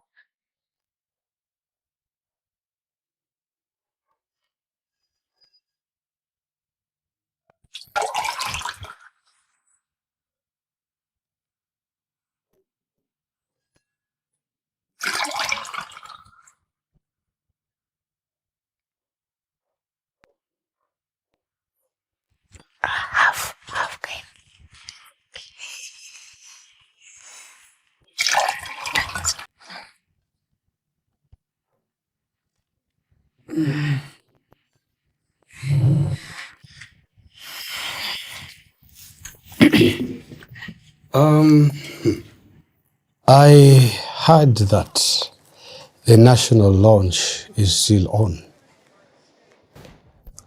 I did a letter to the ministry detailing your concerns, and they wrote back through the principal. Detailing my concern. Why didn't you bring that to my attention? I sent a copy of the letter to you, sir, a month ago. My in-tray is full of letters. Maybe it's there. See, I have been busy. I am a busy man. So what did the letter say? The school has no more role to play with respect to the Samaritan app. If you have any issue with the app, you should therefore refer it to the minister's office directly. Additionally, a joint team of the education ministry officials and the president office representative is now responsible for all the arrangements in preparation for the national launch of the app.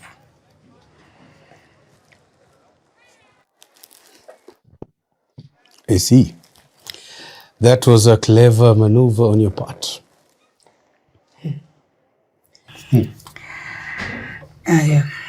You will have to excuse me, sir. In light with the minister's clarification that the school has nothing more to do with the app, it is my understanding that your talk with Nicole is a private affair and has nothing to do with the school. I therefore request, with all due respect, sir, to be excused from this meeting. Well spoken, Madam Principal. I do not want to interfere with the running of the school. Thank you, sir.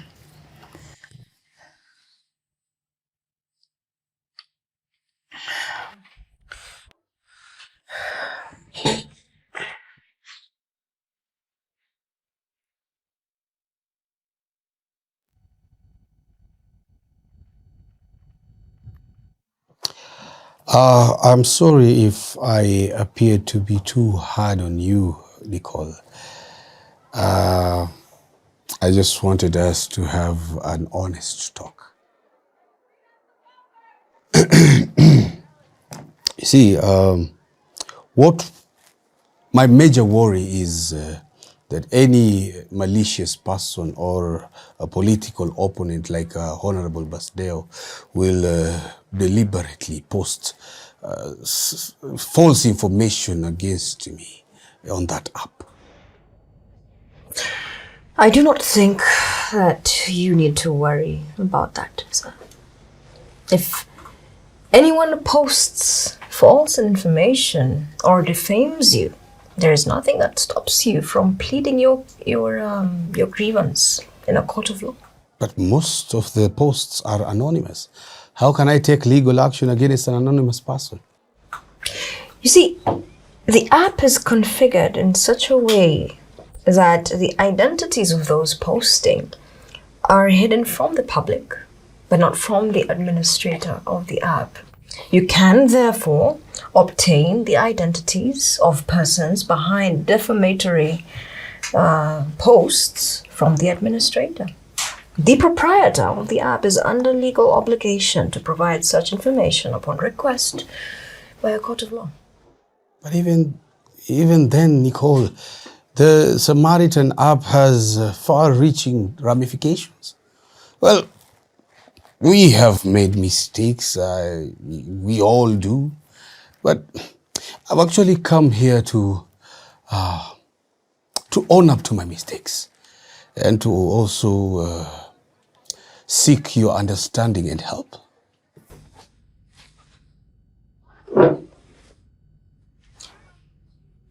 Understanding and help. Yes. For me. Yes. I mean, please, find a way of eliminating all the negative information that have been posted about me. You know, I am vulnerable to falsehoods as a leader. How can I do that, Your Worship? I am not the administrator of the Samaritan app. I have no access to the back end. I am nothing in the whole enterprise.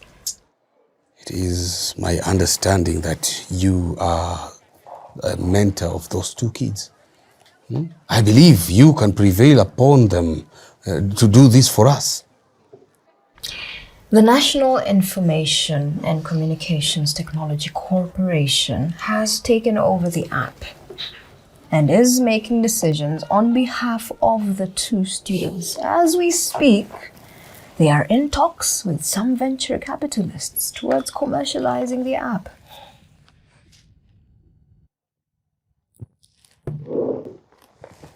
Nicole, how about you look at it differently?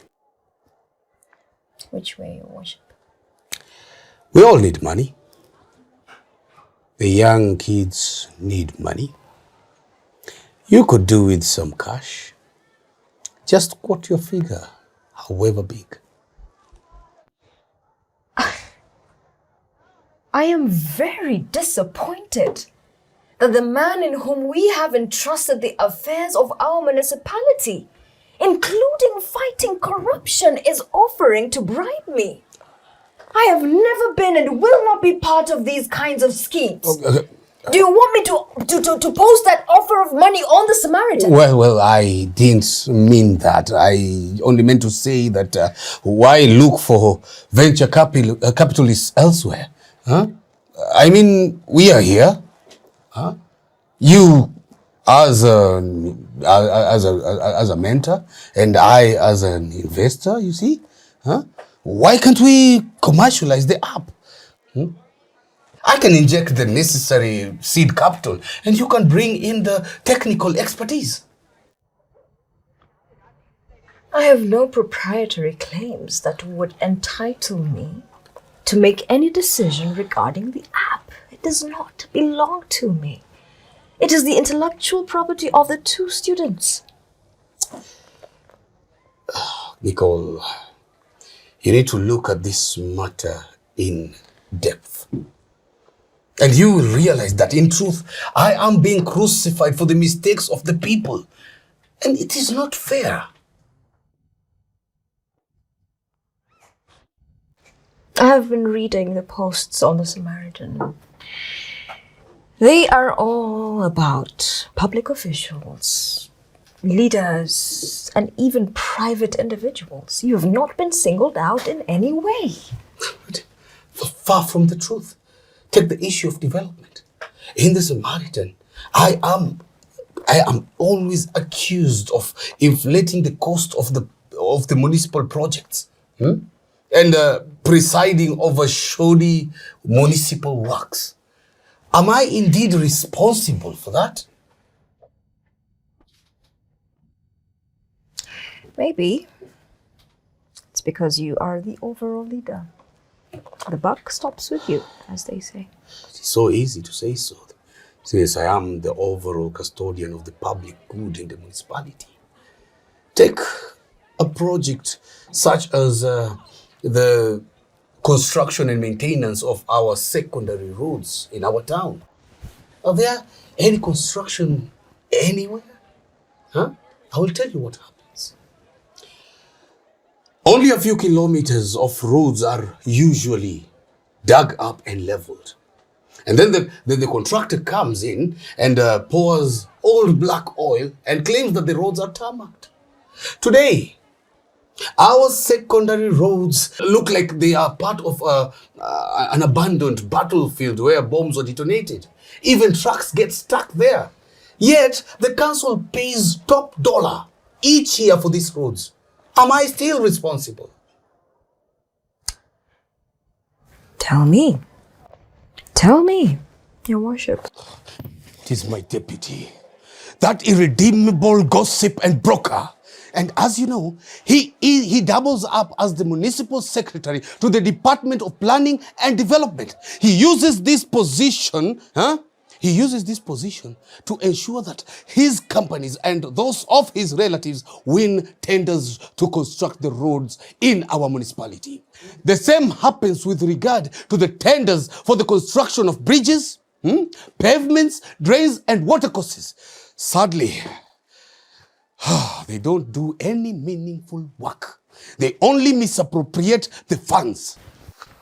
So what does this have to do with the people? Doesn't it bother you that the people overwhelmingly voted for this kind of a person, knowing very well that he has never accomplished anything in his life apart from swindling the people? Oh. Did they know? Yes, they did. There's hardly anyone that he has not conned in the whole town. You will always find him leaning on the street poles, gazing vacantly into the empty spaces like an evil spirit, waiting for fake title deeds to be printed. And you know what? He prints 10 title deeds for the same plot and sells the same plot to 10 different people. And yet the people go ahead and vote him in. Why do the people glorify evil and mediocrity, then turn and whine when they get hurt? And you know what? Tell me, Your Worship. If you get closer to him, you will see that he resembles the sloth. Have you ever seen the sloth? That God-forsaken creature that gives you nausea when you see it. That is exactly him. Yes, slow, ugly, dim-witted, outright useless. He must be a disgrace. We all are. Take this so-called Honorable Ted King. I prefer to call him the Bat. He is the municipal secretary for the Department of Health and Environment. He recently ate a whole hospital. No wonder he looks so sickly. Ate a whole hospital? How? You see, the municipal council invited bids for the construction of health centers. As the line secretary, he ensured that companies associated with his friends and relatives won the tenders. So they conspired together to steal all the money that we had budgeted for the health centers, only to put up site offices that look like cow sheds, and that was it. Did you know that you can now watch all Setbook video films anywhere and at your convenience? Download Soma Sasa app from the Play Store of your mobile phone and choose the Setbook video that you desire to watch. Click play and start to enjoy watching our KICD approved Setbook video films and other e-learning videos. It's that simple. Download Soma Sasa app from the Play Store, choose a video and enjoy watching. Soma Sasa app. Masomo Mkononi. Soma Sasa app, your mobile phone revision partner. Call us on 0722-751375 or visit our website www.climaxpublisher.org. Soma Sasa app, modernizing education. It is popularly held that he is your very close political ally. I wish you listened first. You know what? He, the Bat, as I said, I prefer calling him, is a scandal. Certainly the worst scandal of them all in the municipality. He was a DJ that spent the better part of his life in dingy nightclubs, caged in small pigsties like the swine he is. Do you know the type of evil men who operate in darkness? Well, he has always been one of them. And that is why I call him the Bat, a sinister creature that can't see and sleeps upside down. As a DJ, he was for a long time responsible for noise pollution in nightclubs, in which we have never ceased to complain. He earned his livelihood through pirating other people's music and making noise for everybody. And do you know what happened after he was a pirate and was a nuisance to the public? I'm very eager to know. Yes, the people voted for him overwhelmingly into the municipal council. And the youth and all were excited about his evil hairstyle, the ripped jeans that he wears, the bangles and the necklaces, and all those other satanic adornments that he wears. And those were sufficient qualifications for them to get him into the council chambers. And remember, this guy is illiterate. He must have quit schooling when after kindergarten. He makes no sense at the flow of the chamber. And the guy stinks. He made the whole chamber smell like a nightclub and a brewery. I think he sleeps in a drum full of illicit liquor. I regret giving him campaign money. He is so sickly now. I hope he dies soon. You cannot wish death to another person you worship. Why can't you call them to order and rebuke them when they do wrong? Talk to who? That bat? The bat? That God-forsaken windbag? That scatterbrain? I cannot talk to such an evil man. I cannot even touch him. Not even with a 10-foot pole. He might infect me with a strange disease. And then that Seymour, another pitiful human being. He is the man behind all the protracted delays in the issuance of building approvals in our municipality. He is a self-seeking secretary to the Department of Development and Planning. You will never get a building approval until you part with some dollars.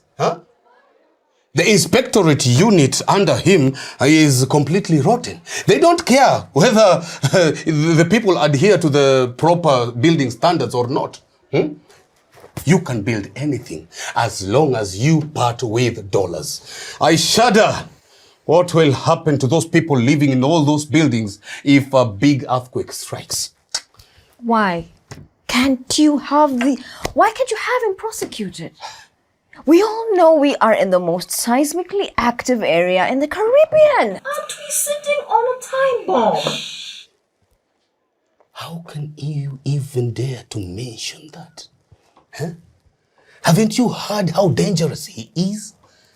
I am very sure that you have heard his name being mentioned in connection to the mysterious disappearance of people in the town. He is the man behind the Black Swan gang. This gang that is responsible for the most shootings and violence that you read in the newspapers all the time. And you know what?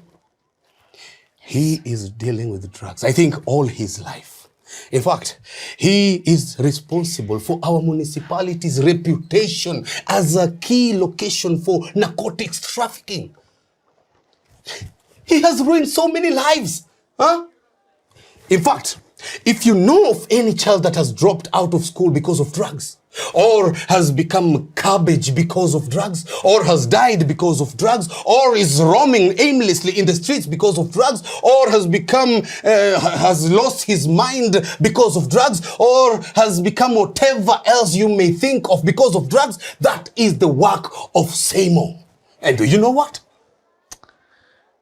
Yes.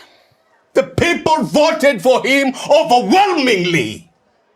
Probably because he gave them a lot of drug money, of course. And as you know, he intimidates people with his law degree. But in truth, he has never studied law. Neither does he know any single word in law. He went downtown and got a degree certificate printed. In reality, He knows as much law as a he-goat. That is why he has a goatee like the he-goat that he is. So now, do you see what I'm saying? The chambers of the people's representatives that ought to be populated by men and women of honor is now a congregation of robbers, pirates, nymphomaniacs, murderers, and drug dealers.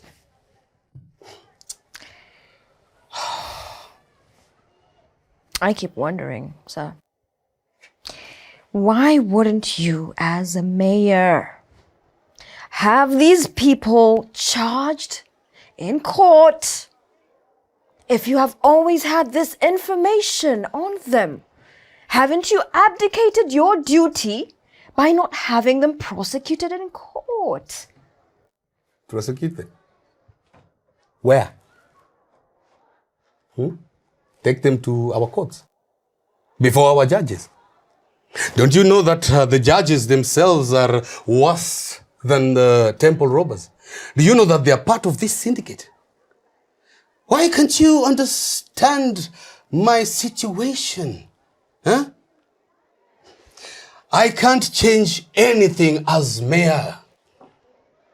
And do you know what is happening now, for example? I have no idea. The councillors and aldermen are being mobilized against me. A section of the municipal leaders are demanding that I approve a budgetary allocation so as to give members of the council enough money for them to fight cases that might come up following the exposures in the Samaritan. That money will end up in the pockets of judges and lawyers. Then, if I don't do that, they are going to pass a vote of no confidence in me. Thereafter, they are going to reallocate the budget to cater for their own interests. Does that mean that the whole of what we call our municipal executive council is a criminal enterprise? Well, one could easily conclude so, with some exceptions.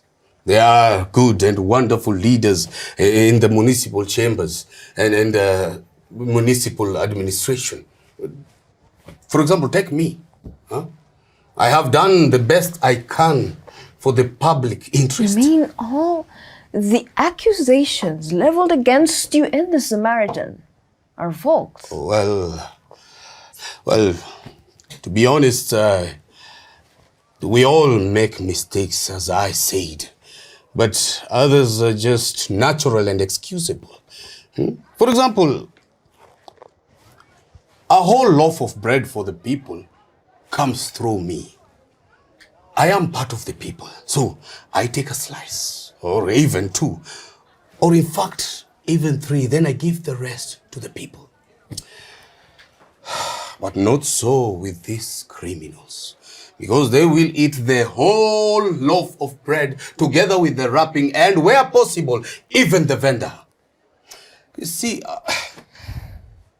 my family doesn't do business with the municipal council. My wife is a pastor. She does no business with the municipal council, and all my children are abroad. But what with all these other criminals? Take my deputy, for example, Honorable Ramdai. His family is doing almost all the municipal council projects that are under his department. His wife, daughters, sons, cousins, in-laws, and outlaws too. I think even his grandfather. One would think that the Department of Infrastructure is the permanent residence for the Ramdai's family. So to whom are all these people answerable? And the principal judge, Justice Ian Jaden. Who can put him in the line? Granted, his wife ran away, but he has countless of mistresses and other relatives who are doing business with the municipal council. Justice Jaden hawks justice like cabbages. I believe you have seen him smartly dressed, wearing a solemn look, walking in confidence, and looking fair and just. But that's just the exterior that we see. Just as we see the flowers on the surface of a fresh grave. Dare to dig deeper, and you will see Justice Jaden's true colors. And that's what happens with the whole legal profession.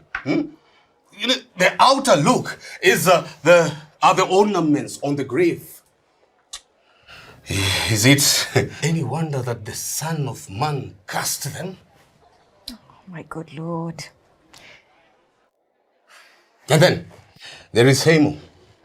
Okay, well, his children are not doing business with the municipal council simply because they are on drugs. You see, the eldest has taken permanent residence at the rehab. The other one has been inebriated permanently at the casino. And the wife is a total garbage and perpetually drunk. Then Samo himself, he does nothing else but sell those evil things that he deals with. Then pulls his evil goatee, and hides behind those satanic glasses that he wears and threatens everyone and everything, including his own ghost. That man can drive the devil out of hell.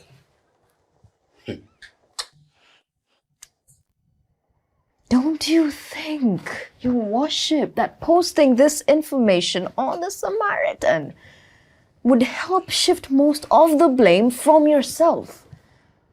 Can't help. These people are naturally evil and they cannot be changed. And think of changing the people's nature. Huh? They are basically beyond redemption. I don't understand you. The problem is the people. Which people? The people who voted in these evil men into public offices. I guess the Samaritan should focus on these people if it intends to solve any problem. It does focus on the people, sir, doesn't it? Then why are they whining? Huh? If you elect a howling monkey to be the librarian, why should you complain when it starts howling when you most want to read in silence? Did you think that a computer program or whatever it is can stop a monkey from eating bananas? I don't think the people are whining now. They are demanding things to be done right and justice be served. They never voted anyone to go in and steal. So, you do understand my situation, don't you? I understand your situation perfectly. So, how can you help me survive the onslaught in the Samaritan? Your Worship, it is very clear that the members of the Municipal Executive Council have failed you. Yes, they have failed me big time. And don't you think that the Samaritan is a blessing for you? I mean, as a platform through which the people can demand the removal of the corrupt leaders from office and prosecution. I'm meant to believe that this thing is a political weapon? Are you by any chance being used to destroy my career? I do not play politics, sir.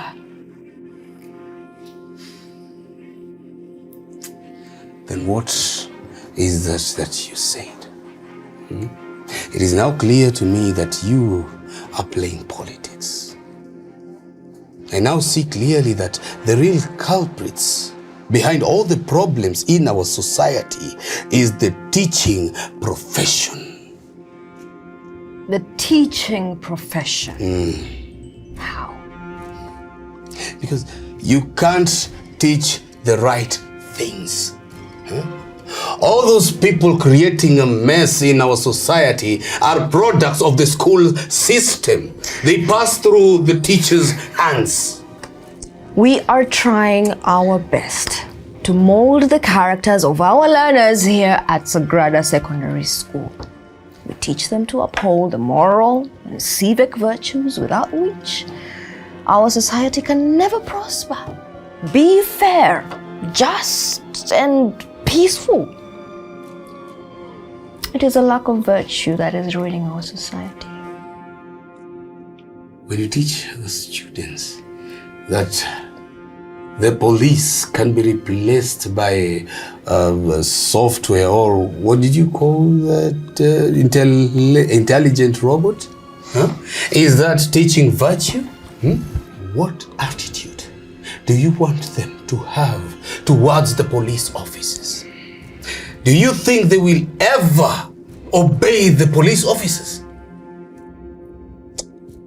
We are seeking to develop virtuous creative thinkers and innovators, and we might not only replace police officers with intelligent robots, but we are working on developing software that will eventually replace the politician. I now know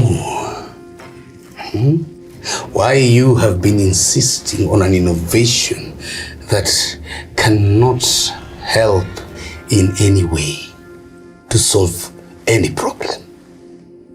It is political. And then you want us to believe that those young kids are capable of developing something like the Samaritan app. Yes, they are. They were introduced to coding at a very tender age.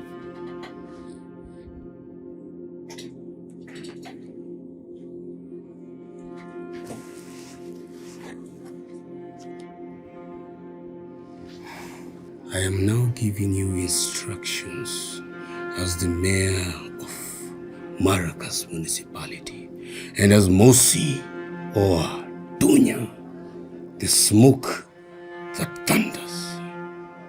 From this minute, you are going to delete every post that casts a negative light in the Samaritan. That app is damaging my reputation and undermining the entire administration of the municipality. That cannot continue. That's my number on that card. You will call me once you start to monitor and to delete all the negative posts in that app. Do you understand?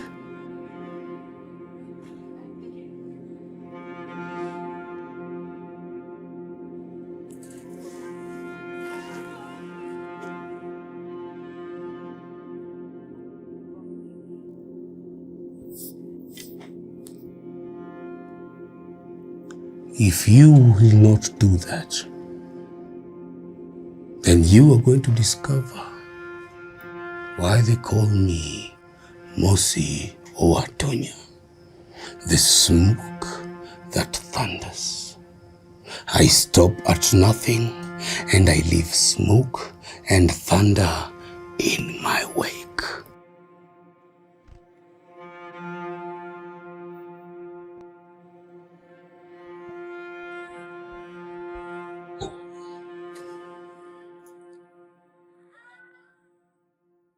Did you know the 844 curriculum underwent significant change in the year 2006? That's when the syllabus changed. Pocket Positives, the best pocket-size high school KCSE revision books currently in the market. Pocket Positives, a compilation of the past KCSE exams arranged topically and form-wise from the year 2006 to the present. Pocket Positives, the most up-to-date revision books with the most updated trends in setting and marking KCSE exams. Pocket Positives, pocket size, pocket friendly. Call us on 0722 751 375 or 0722 579 271 or visit our website www.climaxpublishers.org or download our Soma Sasa app. Pocket Positives, your best revision partner.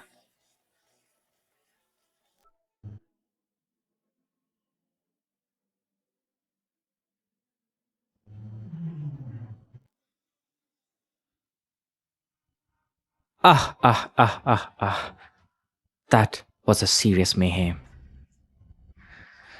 It never occurred to us that Mayor Mosi would violently disrupt our meeting. The message is very clear. He will not allow any meeting to discuss his ouster. It certainly was. You see, the hooligans were very brutal. But I drew my gun and refused to run away. I dared them to touch me. One of them aimed a rock at my head. I never thought anybody could handle such a huge stone. It flew past my head like a rocket-propelled grenade. It missed my head by the thickness of pig breasts. You see, I was shocked to run as you did. At your age, when you whizzed past me like an express train, I never thought you'd ever come to a stop. I doubt they were just hooligans. Yes. The organization and speed suggest there's more than meets the eye. It was like a military parade. And there was smoke all over, burning tires, papers, mattresses, sacks combined with tear gas smoke. Sadly, we never anticipated this. I think the mayor is a good organizer. He's called Mosi o Atunia, the smoke that thunders. He is a master schemer and go-getter.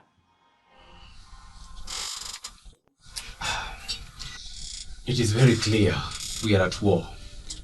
We need to carry on with our plan to the last detail. We'll not be cowed. We must mobilize the entire municipal council to support the no confidence motion against him.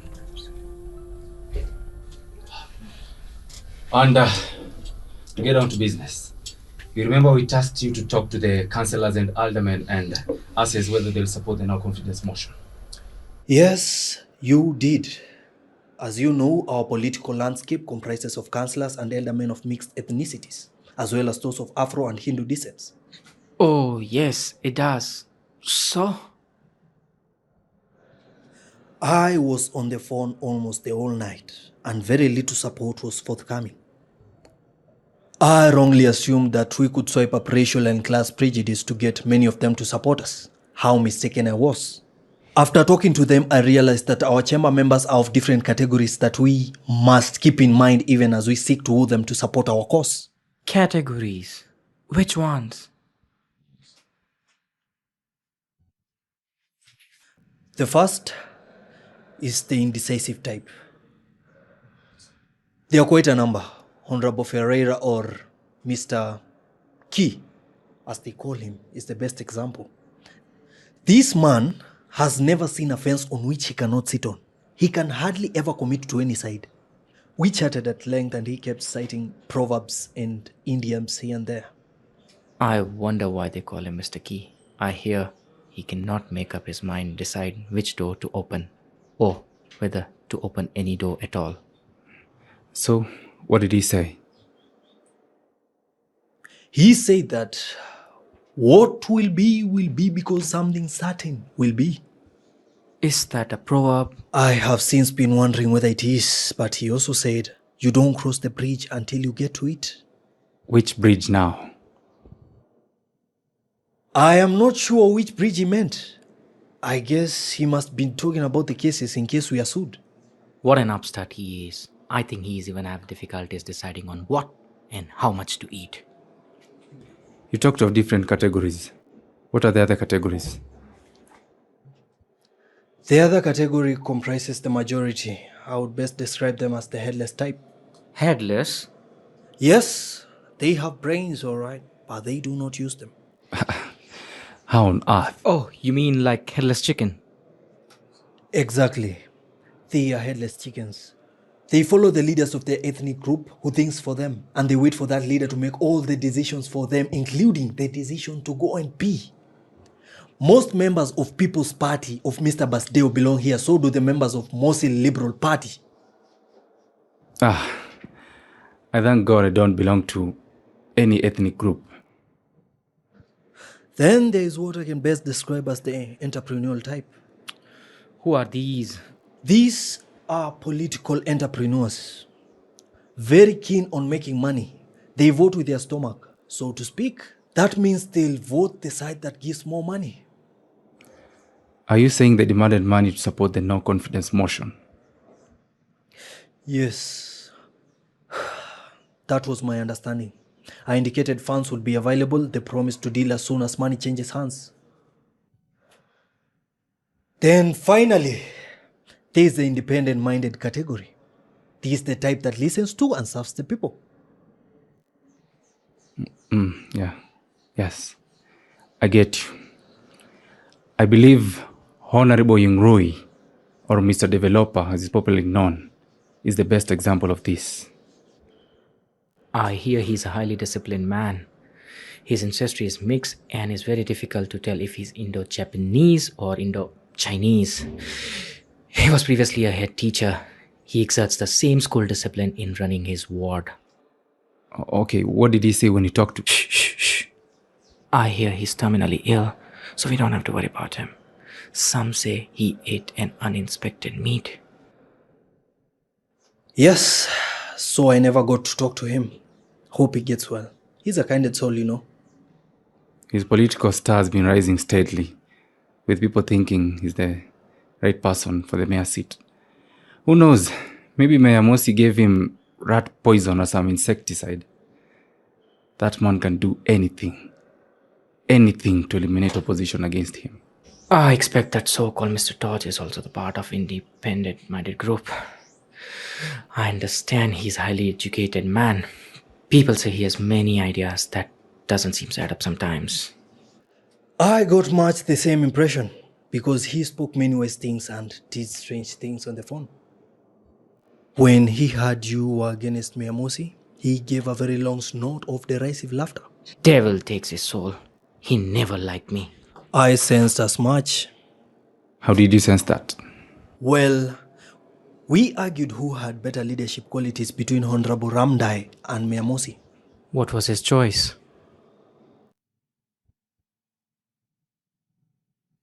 He said that there is always a winner, even in a beauty contest of monkeys.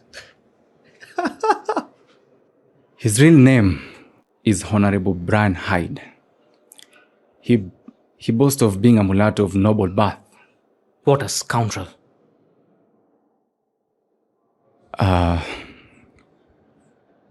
Okay, so what is your overall assessment? The situation is not very good. It is very difficult to know how the votes would go. What do we do now? The only way forward for us is to enlist the support of the opposition chief, Honorable Bastille. If he sides with us, councillors and eldermen allied to him will follow suit. With him in the bag, we'll only need to persuade or buy a few more members in order to meet the 2/3 majority required to remove the mayor from office. You indicated that you were in talks with Honorable Basdeo. Did he agree to work with us? Yes, I spoke to him and he was very eager to work with us. As I told, it was him who has approached me with the idea of impeaching Mayor Mosi. At that time, he didn't know we had already made that decision. He has promised to be here by this time.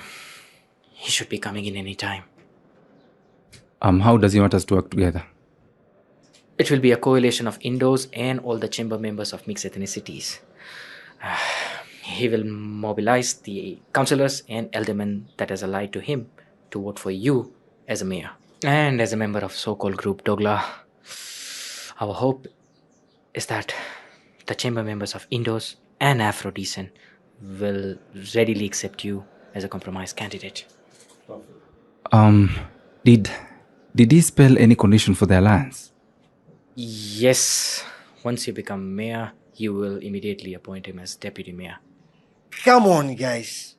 That's a breakthrough. Let's go to the bar for a beer to celebrate. I have a terrible hangover to kill. I need a caribou too.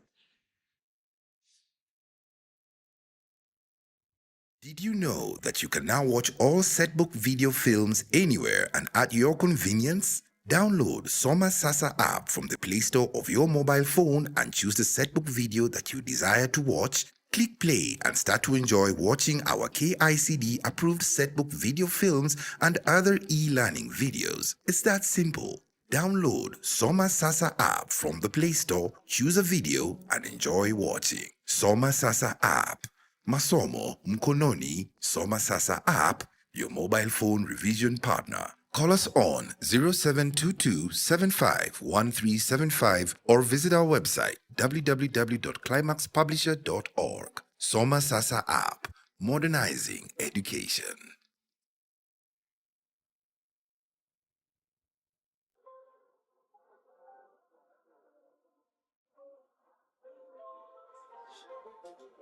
We were waiting for you. Welcome.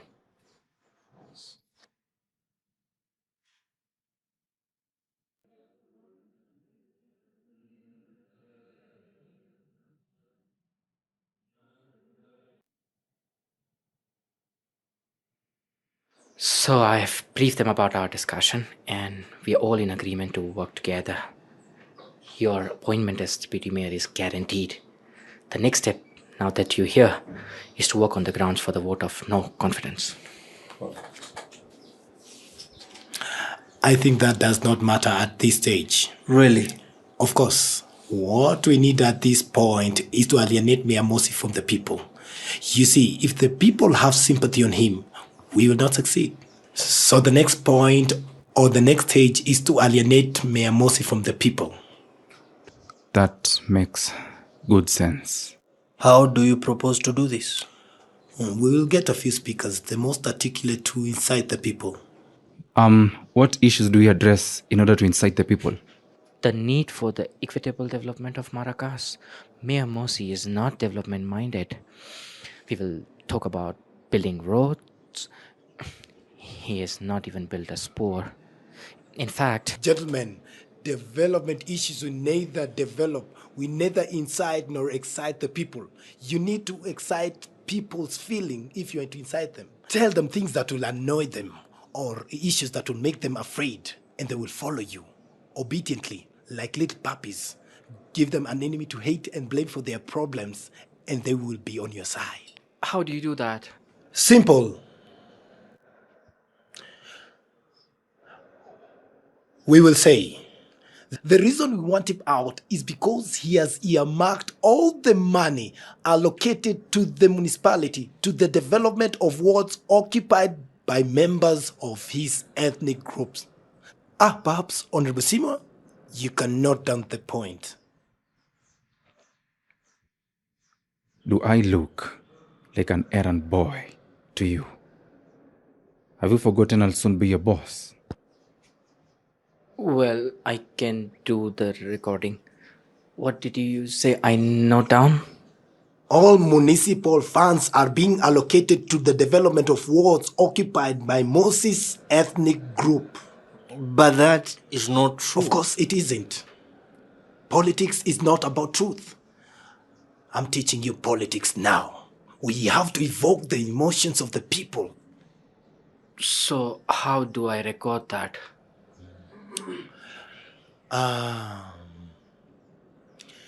It is called marginalization of other community.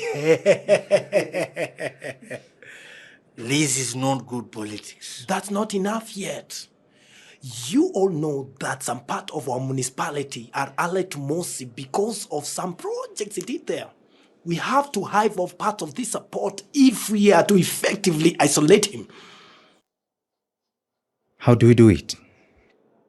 The people in these areas are mostly of Oriental descent. So,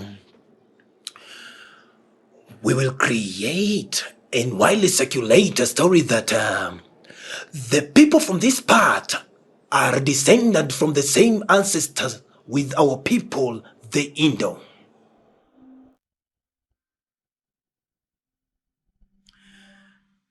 Just a story like,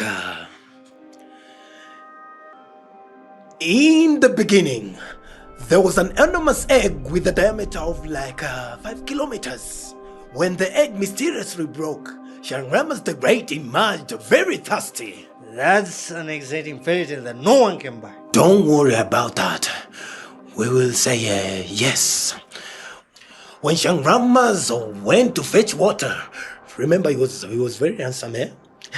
He found 2 girls drawing water at the river. He married them promptly, decided to settle them each on either side of the river. The girl from the eastern side of the river became the mother to the Indo, and the other girl, the mother to all Oriental peoples. Do you think people believe that? Of course, people are very gullible, don't you know that? So, what do I call that? It is called historical revisionism. What's that? Don't worry about that. It could mean exposing historical lies that have been concocted by Miyamoto to confuse the people about their cultural heritage. You are not exactly the man I thought you are. We have to be very creative, my friend. You see, power does not come by easily. In fact, we have to further divide Miyamoto's ethnic group against other community by showing or emphasizing their differences. We'll just say that people from Miyamoto's community have a peculiar smell, resembling that of a beetle, while other people do not smell. Unlike other people, they always tend to believe in Obeah. So, what do I write?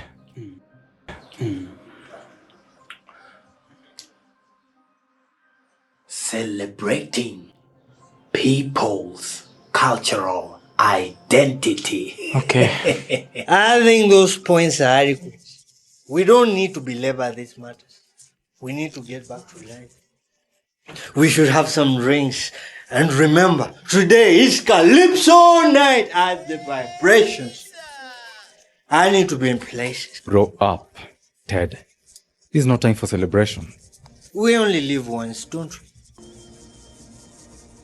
Okay, how shall we approach this? Well, we'll convene a political rally. The point I've given out will be among the core message that we'll convey to the people at the rally. Well, I suggest that Honorable Ted apportion the topic to the councillor and aldermen who are on our side and who are good orators. Please alert them in good time so that they can prepare adequately. They have to make passionate and emotional appeal. Very well. I will handle it. I think that is settled. So when do we hold the rally? I suggest next week on Friday, so that it coincides with the carnival festivities.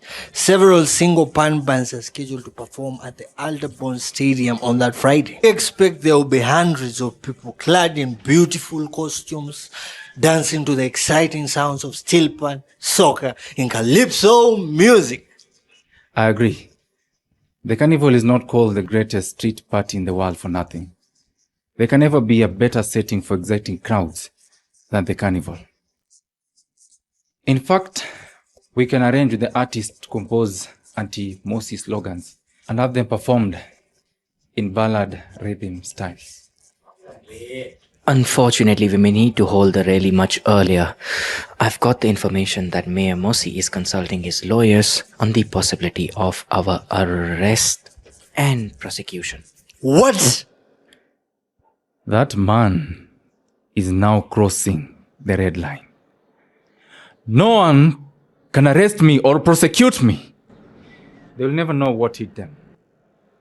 Let them have the rally on Wednesday. We surely need time to mobilize the people. I agree. Oh yes, I agree. Wednesday is fine. I'll activate my media networks to have the rally popularized. I assure you, our alliance will be unbeatable. This brings the chapter of the so-called Mosi or Atunya to an end. Don't write the man off yet. Don't you know the smoke issues from his nostrils, ears and mouth when he declares war? That's a very fat lie. The truth is that most of the smoke comes somewhere from his back when he hears tales of me during the political campaign. And I can assure you that there'll be impenetrable smoke all around him when he gets word that I had a meeting with you.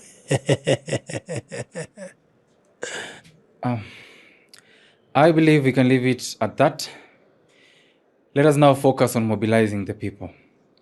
They'll have the best mayor ever. You I really am master of deceit. It is allowed in politics.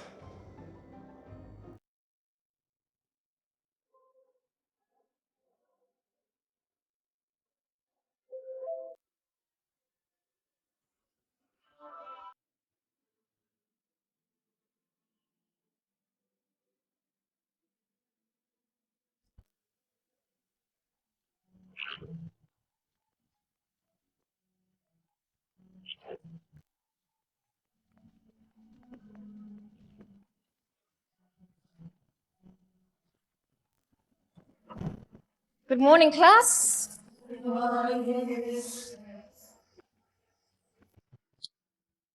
This classroom is a mess. Can you pull your desks slightly to the left?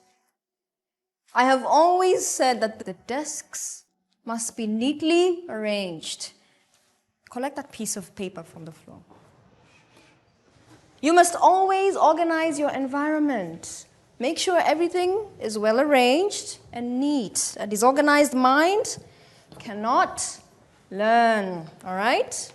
Yes, mistress.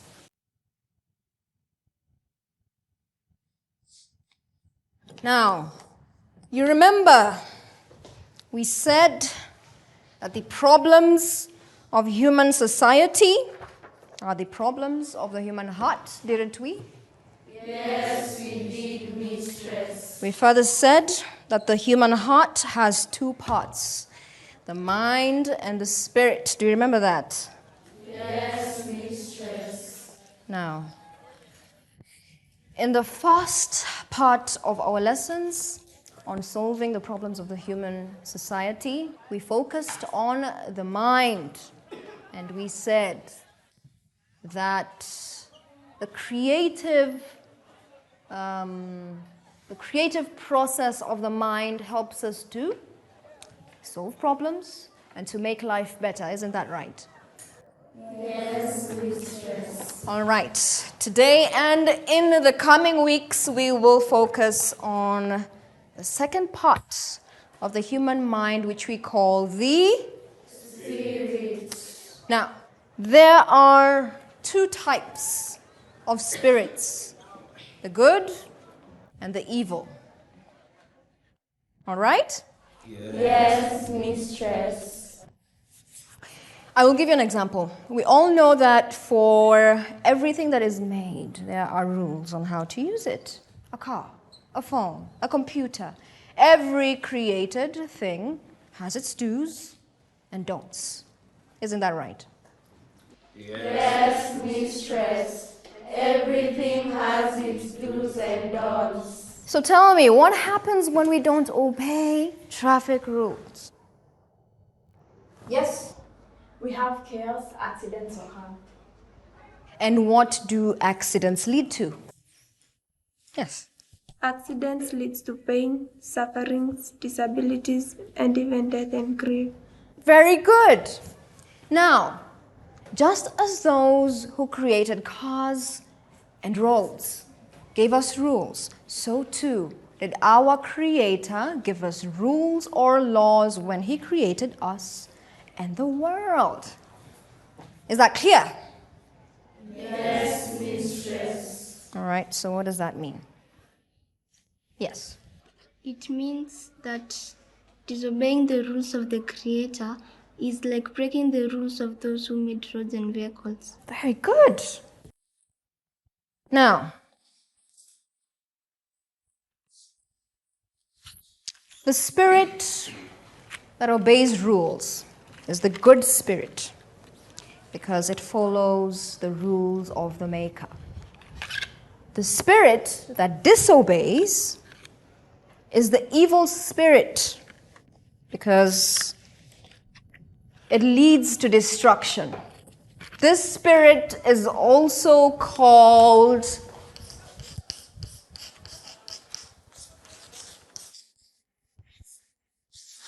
the beast. Do you understand? Yes, mistress.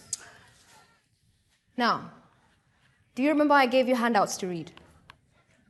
Yes, mistress. If if you have read them, what happened in ancient Near East in 587 BC? Yes. The fall of Jerusalem and the temple after a long siege by the Babylonians. And why were Jerusalem and the temple destroyed? Yes. They disobeyed the Creator. What laws? What laws? What laws? Yes. Do not worship other gods. Do not kill. Do not steal. Do not lie. Do not commit adultery, and love your neighbor. Very good. Now, how did they disobey the Creator? Yes. They began to worship other gods and to kill one another. They became dishonest, engaged in corruption, robbery, sexual perversions, and visited various forms of injustices upon one another, thereby breaking the law of love. Very good. Now, do we find similar instances of disobedience in our society today? Yes. People engage in corruption, they commit murder, steal and lie, and also indulge in sexual perversions. Thank you. Yes. Some students wear talisman, believing it will let them pass exams. Yes. And that is idol worship. So what spirit is prevalent in our society today? The evil spirit, the spirit of the beast. And we said the work of the beast is to destroy. Very good. Now, if we look carefully, do you think that our municipality is undergoing destruction? Are there times you might not find medicines in our hospitals because of theft? Are there cases when a police officer cannot serve you until pay a bribe? Are there times when you might not find justice from our law courts? So for us to save our municipality, we must obey the Creator. And we must resist the spirit of the beast. And we must bear in mind that the consequences of disobedience are inescapable for both the person who disobeys and for society. Remember what Euripides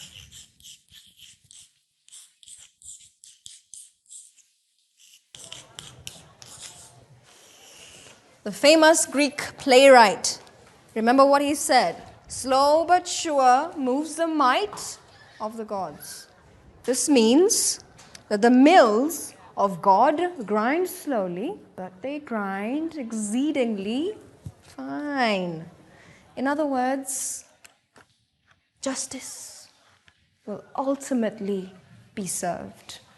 No matter how long it takes, you can never escape from the consequences of your actions.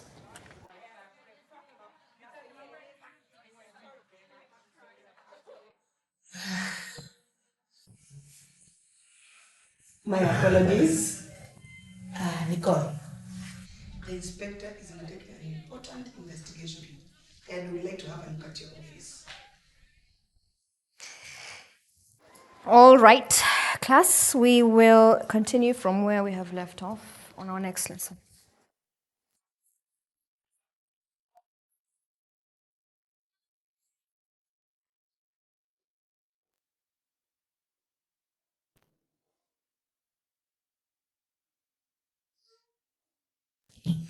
I never thought matters could escalate to this level. Let me know what transpires. Okay?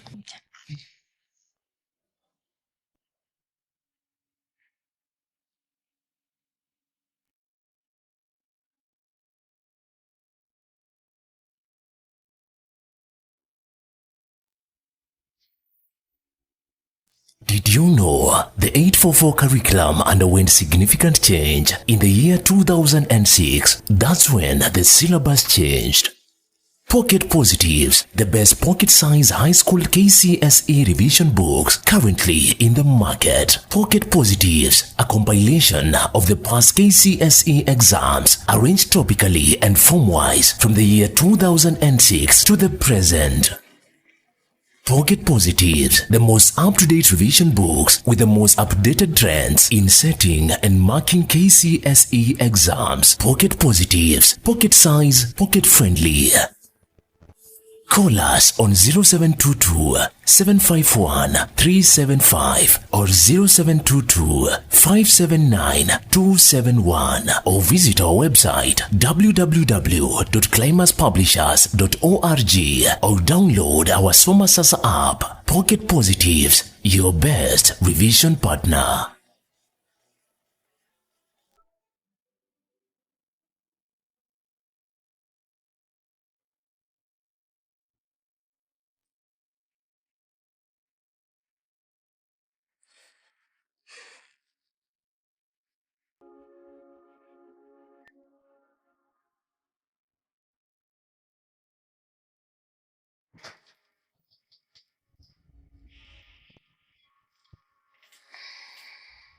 Well, Nicole, a wide range of accusations have been forwarded against you.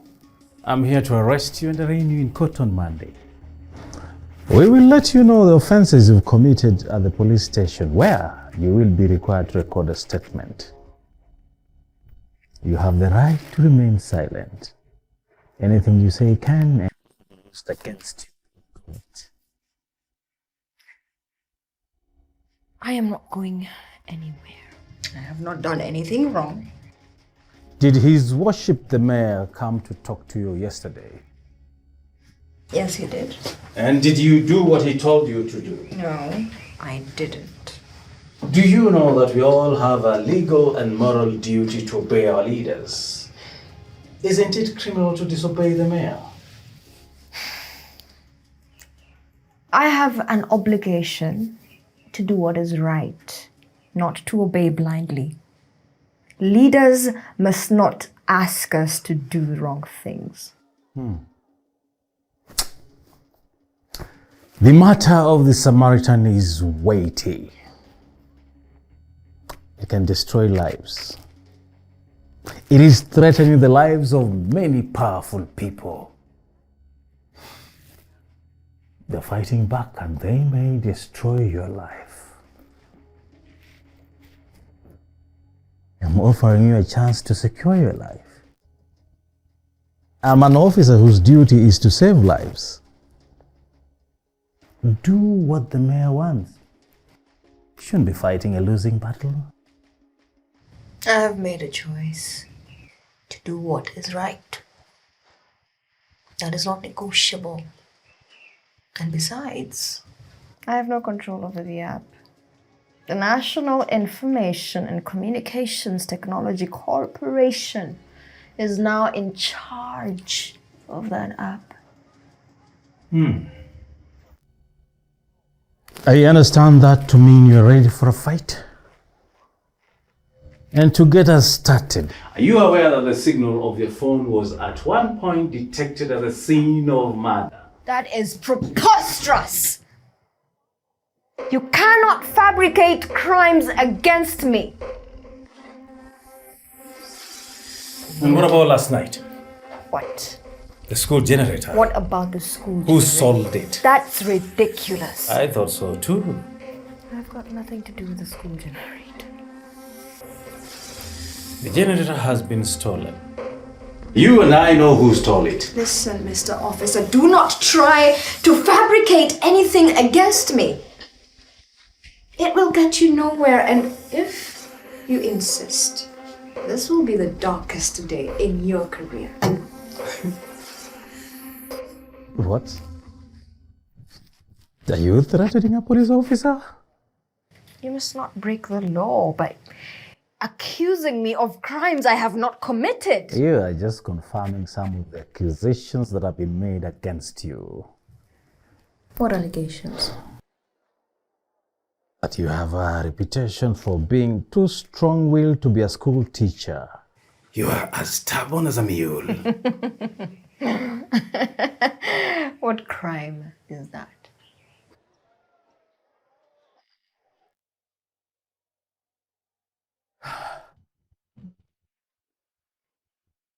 Well, it is not a crime as such, but don't you think it is a bad influence to the students?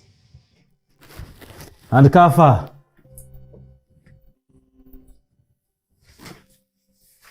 Hey, stop!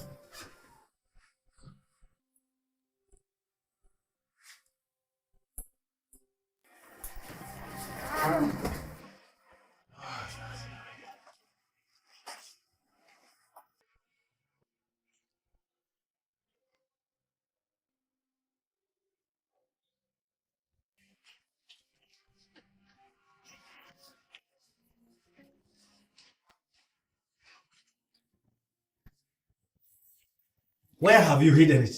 Hidden what? The Samaritan. I'll tell you what. Whenever you see me personally involved in an arrest, just know that it is a serious matter. As serious as death. And you should be afraid. Very afraid. I am not guilty of anything, and I refuse to be intimidated. Woman, show some seriousness. This is no laughing matter. Are you willing to talk? About what?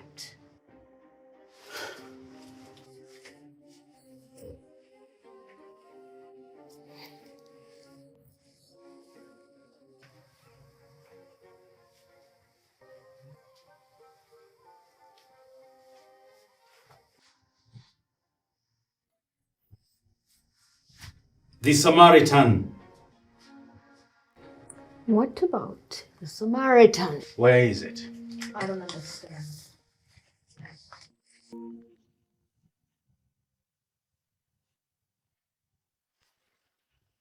Now you have to tell those two boys to shut off that thing, alright? Why should I? Well, because it is the right thing to do. I have no right to dictate what they do with their app. Then you have to shut it off. We believe that the Samaritan is your brainchild. And you're just using the two students as a cover-up. That app is a danger to the society. Mr. Inspector. When the Samaritan helps us fight environmental degradation by exposing the culprits, is that dangerous? Fighting environmental degradation is no matter of the school. Teach the authorized curriculum. When it helps us know who supplies air to the municipal council instead of goods and services, is that dangerous? As I am saying, that is no business of any monkey of the Samaritan. My question is simple. Are you stopping it or not? When it helps you obtain information on criminal gangs, is that dangerous? I don't need an idiot of a Samaritan to teach me how to do my job. Are you stopping it or not? How can I stop something that is neither mine nor in my custody? Just as I thought. Do you realize that you're a very dangerous woman?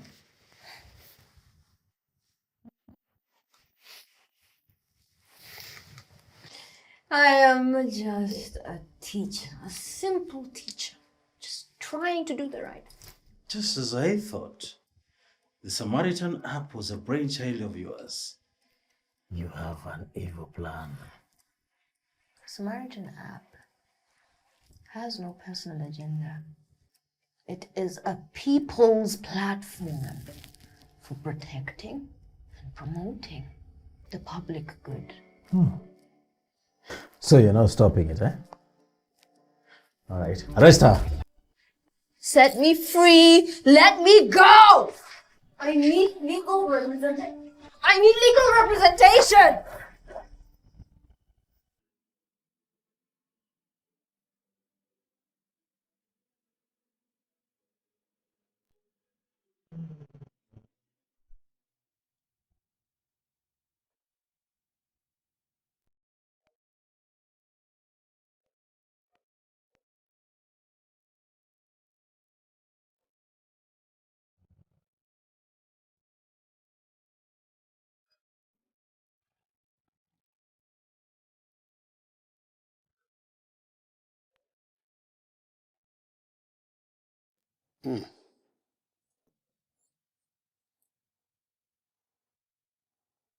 Welcome.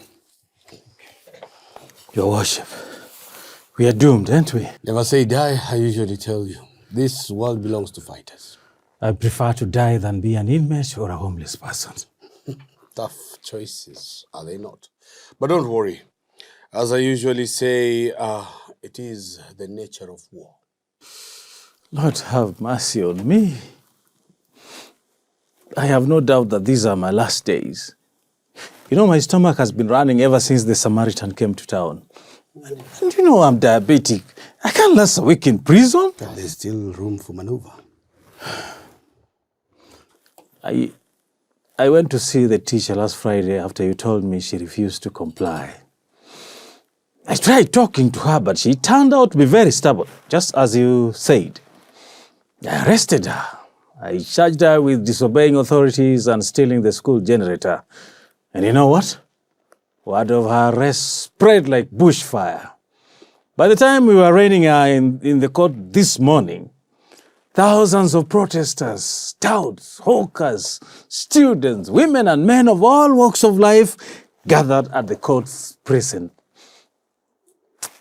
I suspect people were mobilized through the app. Justice Jaden presided over the matter. He dismissed the case and set her free. And would you believe the fools I sent were unable to steal the generator? I have been badly embarrassed. I am fully in the picture. I think that from now on, that teacher will be a force to reckon with.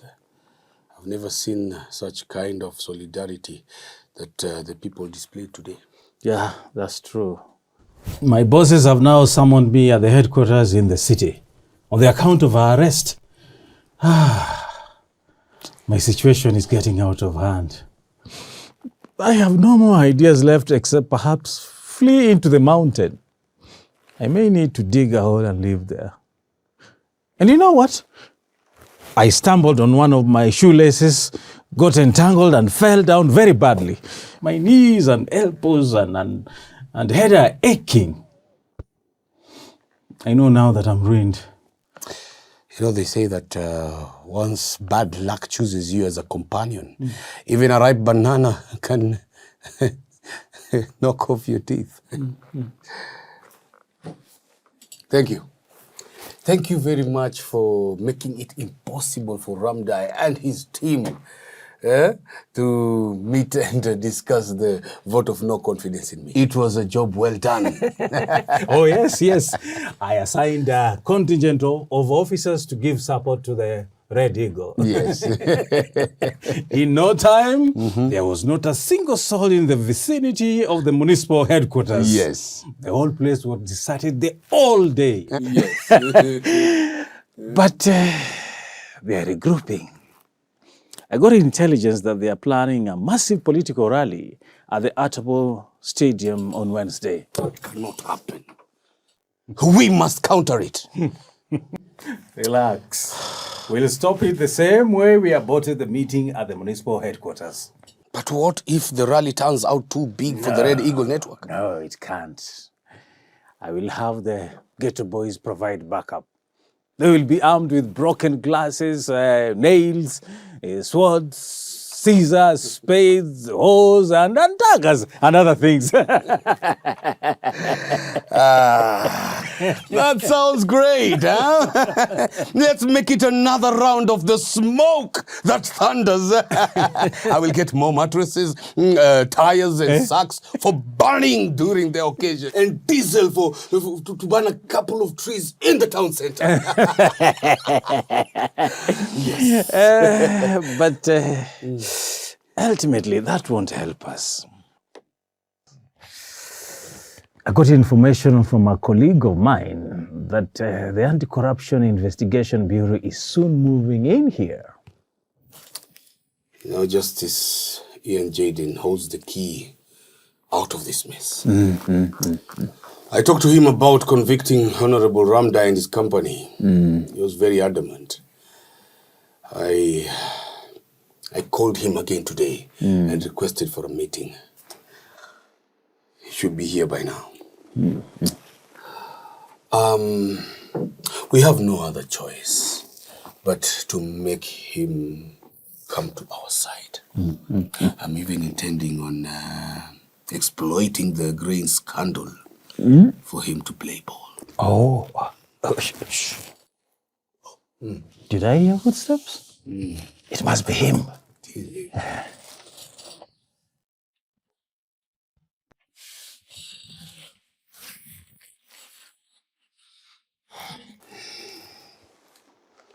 I must say it was very kind of you to have made time for us.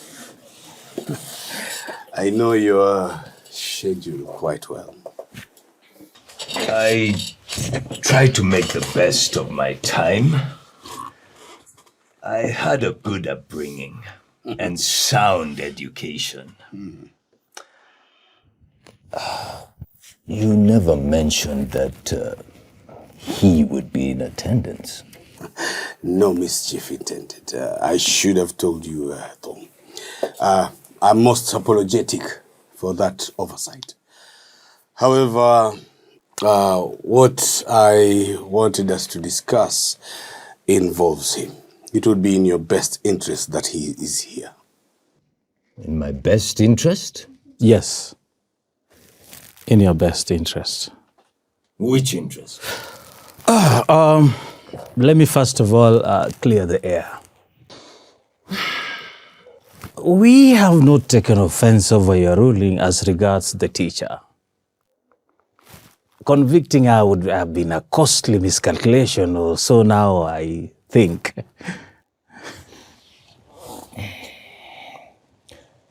We are thorough in our work, and as I have repeatedly stated, the nature of our profession requires careful reflection from all possible dimensions of a matter. I'm very strategic.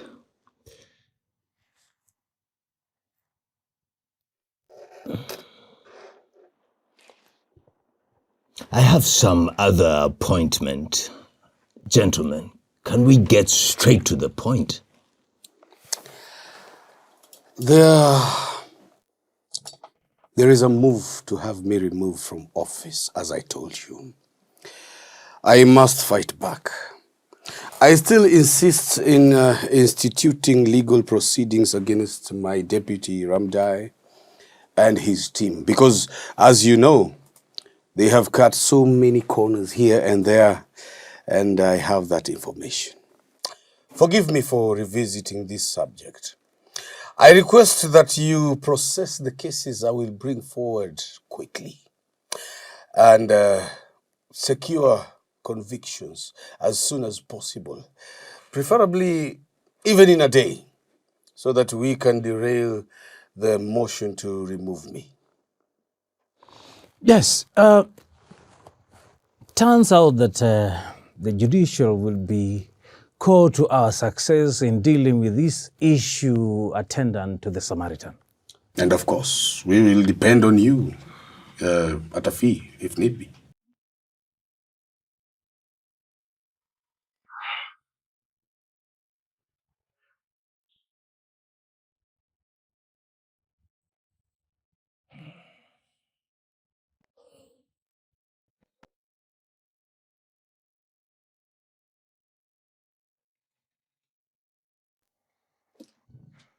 Did you know that you can now watch all Setbook video films anywhere and at your convenience? Download Soma Sasa app from the Play Store of your mobile phone and choose the Setbook video that you desire to watch. Click play and start to enjoy watching our KICD approved Setbook video films and other e-learning videos. It's that simple. Download Soma Sasa app from the Play Store, choose a video and enjoy watching. Soma Sasa app. Masomo mkononi. Soma Sasa app, your mobile phone revision partner. Call us on 0722-751375 or visit our website www.climaxpublisher.org. Soma Sasa app, modernizing education.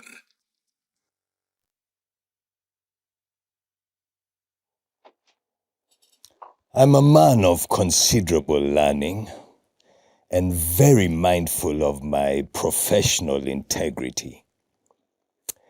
Do you think that anyone will agree with us that it is possible to lodge a case and have it processed and determined on the same day?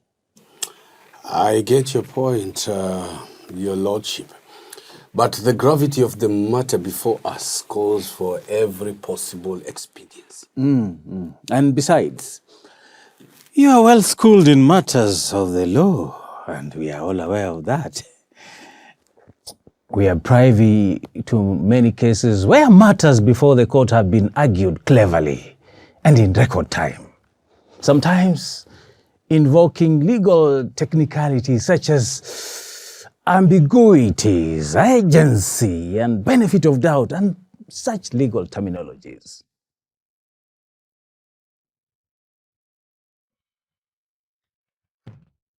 I cannot do what you're asking me to do. I must make decisions that are within a comfortable threshold of reasonable professional practice. I must be strategic. I'm very sorry, but I may not be able to help you with this. My apologies, but I must leave. Your Lordship, you need to remember that the Samaritan has got each and every one of us on some mess. I'm not in any mess. I'm a strategic thinker. You need to remember the rats and other rodents, Your Honor. The rats in the cages on the Prime Orchard farm. Someone has been rearing rats and other rodents on the Prime Orchard land and then letting them loose on the rise and corn farms. I don't know anything about Prime Orchard Farm. But aren't you listed as one of the owners and as a shareholder of the company together with Ivy, your long-standing mistress? Well, yes, I remember. I got some shares there. But I'm not involved in the actual activities on the farm. I've never been there. I don't know what happens there. But the truth is, I can't take the bullet for you. I believe you know that is not fair. And I have no other choice but to give orders to Inspector Bembe to take action. Inspector Bembe. Yes, sir. I'm giving you instructions now. Secure all the cages on the Prime Orchard farm and arrest the owners and the manager of the farm. Yes, sir. I will send the officers there as soon as we're done with this meeting. Good. What are you people trying to do? Intimidate me? We're just talking about the rats and other rodents. Is that intimidation? I'm very sorry, gentlemen. I cannot be blackmailed. Take note of this. I am now recording my testimony. Sometime last year... Yes, sir. We are here. Good. Sometime last year, he sent his mistress to me. She wanted to be awarded a contract to kill the rats and rodents that were ravaging the rice and corn farms at the municipality. I told her that our municipality had no such problems and closed the matter. I am recording this very, very, very carefully. Several weeks later, I got reports that there was an invasion of rodents that were ravaging our rice and corn farms. But before I could act, Ivy came back with the same request. He's a senior officer. So I decided to help his lady. We gave her the contract. She was to eliminate the menace using pesticides and cuts through a company called Vertebrate Pest Control, which we have now established. It is registered as a subsidiary of Prime Orchard Limited. So, was it Ivy or I that you gave the contract? You will tell us the difference. Meanwhile, I'm noting down these details very, very neatly and carefully. But the members of the municipal council rejected the contract and insisted on competitive bidding. He then advised his mistress to go to court on grounds that the company had made costly commitments and procurement. The matter was brought before him. He then ruled that, given the urgency to safeguard the grain, the idea of single sourcing was permissible in the public interest. Oh yeah, I seem to remember this story.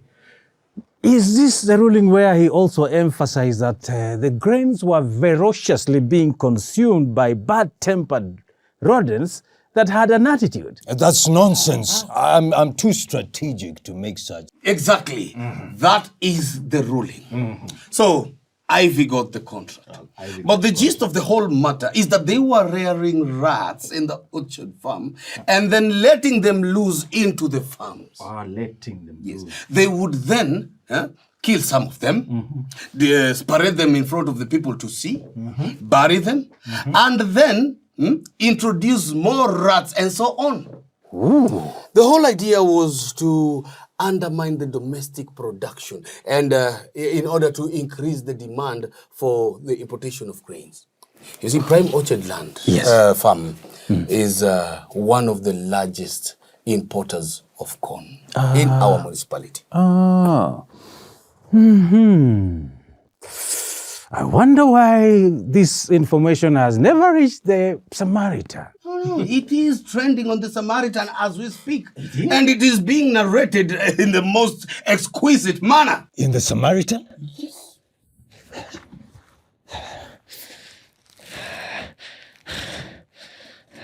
You must be behind it. Continue. I don't want to miss a point. I want to file a watertight case. The opposition chief, Mr. Basdeo, and my deputy, Honorable Ramdai, got to know about it. They threatened to expose what they were calling the Rodengate affair. Rodengate affair. Ivy gave them some dollars. And to make sure that they never speak, she even added them as shareholders in the Prime Orchard Farm. That roped them in the whole deal and kept them mum. Oh my God. I can't believe this. A whole judge involved in this kind of scandal? At some point, the Prime Orchard Farm was sued for being the source of all the rodents. Yes. Source of all the rodents. Strangely, the matter landed on Justice Jaden's desk. In a complicated ruling full of references to the invasions of locusts as narrated in the good book, he aptly put it that the occurrence of pests was a natural phenomenon and could not be pinned on any particular farm. And he insisted that he didn't know what was happening at the farm, right?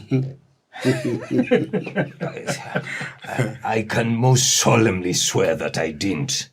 At length, the rats and the rodents that were introduced started to breed. And you know how fast they breed. So we found ourselves in a huge problem. Sadly, they also found their way into the grain stores. We have countless of rodents in our grains today. They are even more than the grains now. That is a very crucial detail. I'll put it this way. As a consequence and action of the accused and company, we now have more rodents than the grains in the municipality. I couldn't put it more aptly. What also interests me is the kind of ruling he made on the contract. That will be part of the evidence. No, yes, he reportedly ruled that the rodents were bad-tempered, had an attitude, and they required specially trained cats to kill. What did he mean by specially trained cats? You see, it was reported, according to the Samaritan, that he told a mutual friend shortly after the ruling that the cats needed to learn how to somersault. That is during a combat with the temperamental rodents. Somersault? Upon my word. That's preposterous. I never said that. And how on earth could rodents have an attitude? Don't you see the trick? Not quite. According to the Samaritan, these rodents are domestic. Domestic, yes. They are therefore used to humans. So they will not give you way when you meet in the granaries or somewhere in that neighborhood. They are your buddies, as it were. But to mislead the public, you create a rumor that this is an attitude. But did he also say that they can huff and puff? I wonder what kind of rodents lies on its back, on your trucks, and then huffs and puffs. On that, he reportedly confided to another mutual friend that the rodents had a sense of humor. How on earth can I say that? Incredible! I can almost laugh my lungs out. But tell me. Did they introduce those specially trained cats? Yes, they did. But eventually they turned to be wild. They were such huge, hairy brutes. There was nothing like them on earth. No one had an idea who gave birth to them and why. Do you know? They are the type of cats that don't eat rodents. They prefer chicken. Don't you think this is the worst kind of evil a judge can ever do? I don't think so. But actually, compared to the other things he does in court, introducing rodents in farms was an act of great benevolence.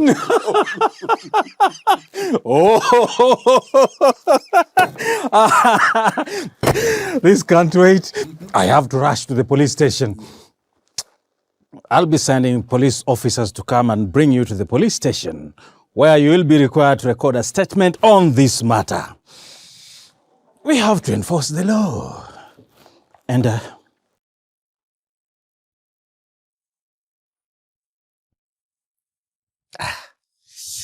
it's nothing personal. Gentlemen, you see, you know very well all these are just fabrications. Your name must enter the roll of dishonor.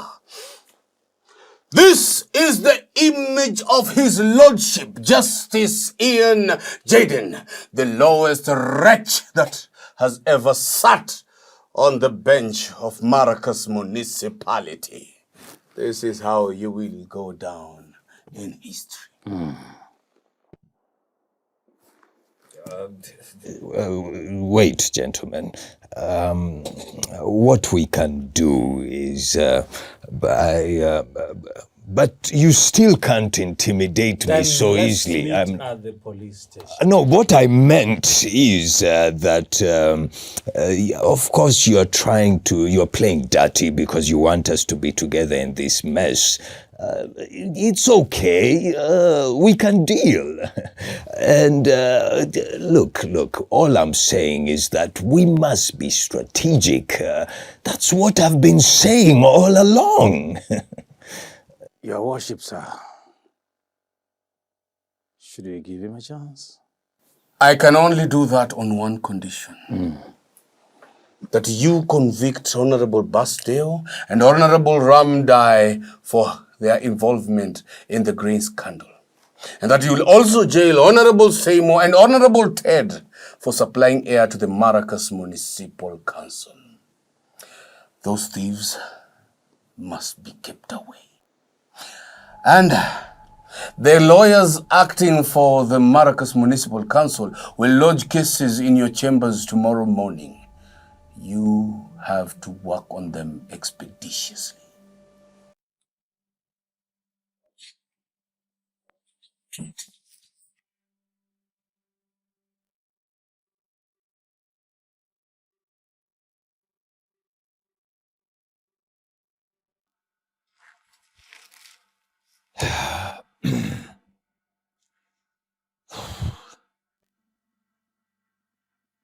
The rats and the other rodents. How on earth did I get into this? Yes, I did it. It seemed the normal thing to do. Everybody else was doing it. Using public office to amass wealth for oneself. I did it too. Litigants paid me money to determine cases in their favor. It worked and I accumulated wealth. I danced the dance of our time. I looked forward to retiring soon so that I can enjoy the fruits of my labor. Look now what it has turned out to be. I've become like the rich, foolish man spoken of in the good book, who also prepared to enjoy his wealth, only for the Maker to come and tell him, "You fool." Can you imagine God calling you a fool?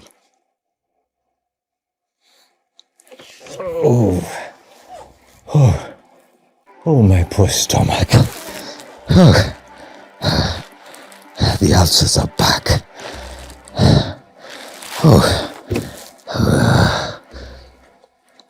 And I'm now beginning to catch the smell of rats.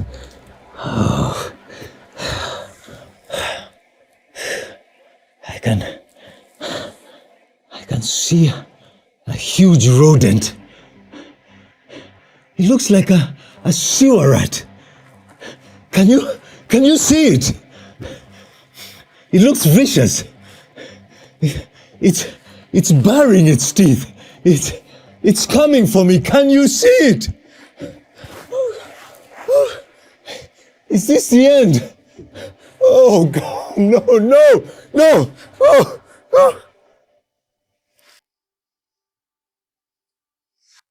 Did you know the 844 curriculum underwent significant change in the year 2006? That's when the syllabus changed. Pocket Positives, the best pocket-size high school KCSE revision books currently in the market. Pocket Positives, a compilation of the past KCSE exams arranged topically and form-wise from the year 2006 to the present. Pocket Positives, the most up-to-date revision books with the most updated trends in setting and marking KCSE exams. Pocket Positives, pocket size, pocket friendly. Call us on 0722 751 375 or 0722 579 271 or visit our website www.climaxpublishers.org or download our Soma Sasa app. Pocket Positives, your best revision partner.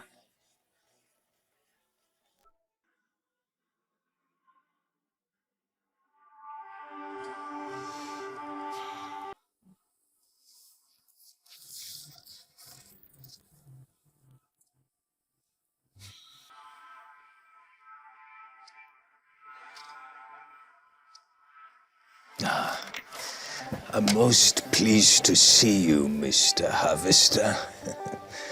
Please do have a seat. Thank you, Your Lordship.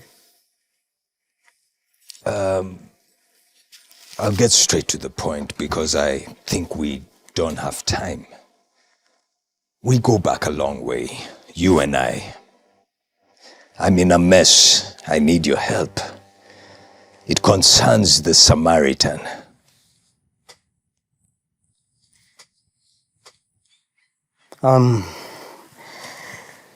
In no better position.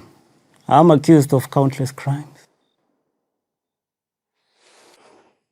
But are you not a born-again Christian? Honestly, I never set out to do anything wrong. myself. I have never stolen. I have never done anything intentionally wrong. I'll be crucified for the things the mayor tells me to do. But, I do have a Christian duty to obey my leader. So don't worry about me. Just tell me about yourself. My family, my wife and children and I is fasting and praying. We trust God to get us out of this mess. I haven't known my God to fail the innocent. We must figure out a way of helping one another. I had a meeting with Mayor Mosi and Inspector Bembe yesterday. Yes, Lordship. Mayor Mosi has now instructed lawyers acting on behalf of the Municipal Council to file cases against Honorable Ramdai, Honorable Seymour, Honorable Ted, and Honorable Basteo. They want me to jail the quartet as soon as is legally possible. The idea is to forestall the vote of no confidence. Mayor Mosi will do anything to stop them.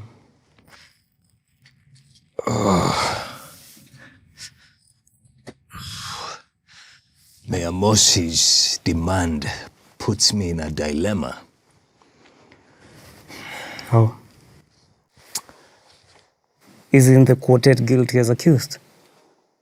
The problem is I cannot convict Mr. Basteo and Honorable Ramdai. I got unwittingly entangled in the same affair for which the mayor wants me to put them in jail. It happened that I was helping some friends with some court case. The rulings I made clearly betray my bias as an interested party. Worse still, these friends at some point paid me back by giving me shares in the company the municipal council is suing. Maybe you should disqualify yourself from hearing the case. How about assigning another judge to hear the case? Even then, my name will be dragged into the case. My shareholding in the company for which they too have shares, the rulings that I made, complicates the whole matter for me.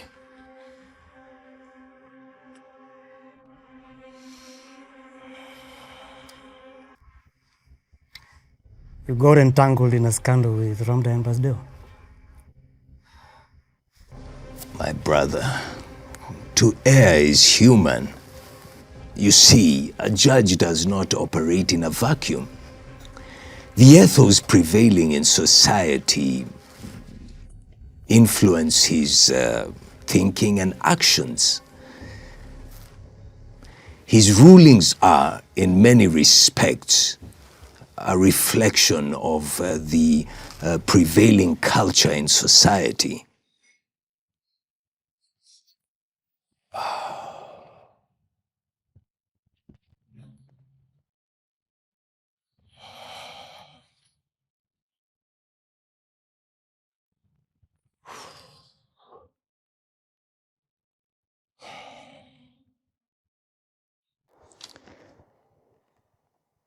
My brother, the issue of rodents has been tormenting me beyond measure.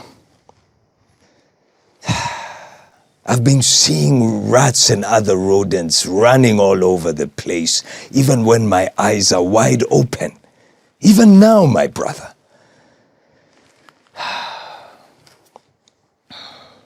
Lately, I've even been catching the smell of sewer rats, and it's awful. It makes me want to throw up. Oh, my stomach is even beginning to ache. You know, I have ulcers. Oh. Oh. Oh. Oh. Oh, God. Oh. You must stay strong, whatever the circumstances.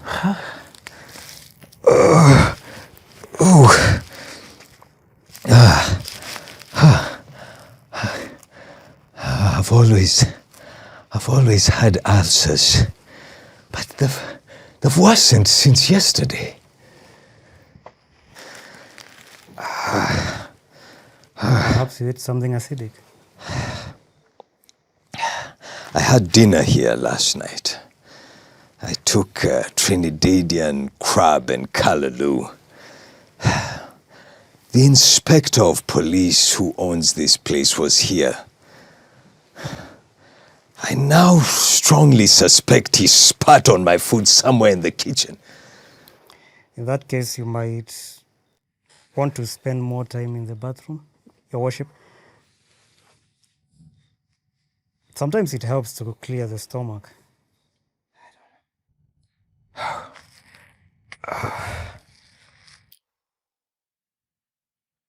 But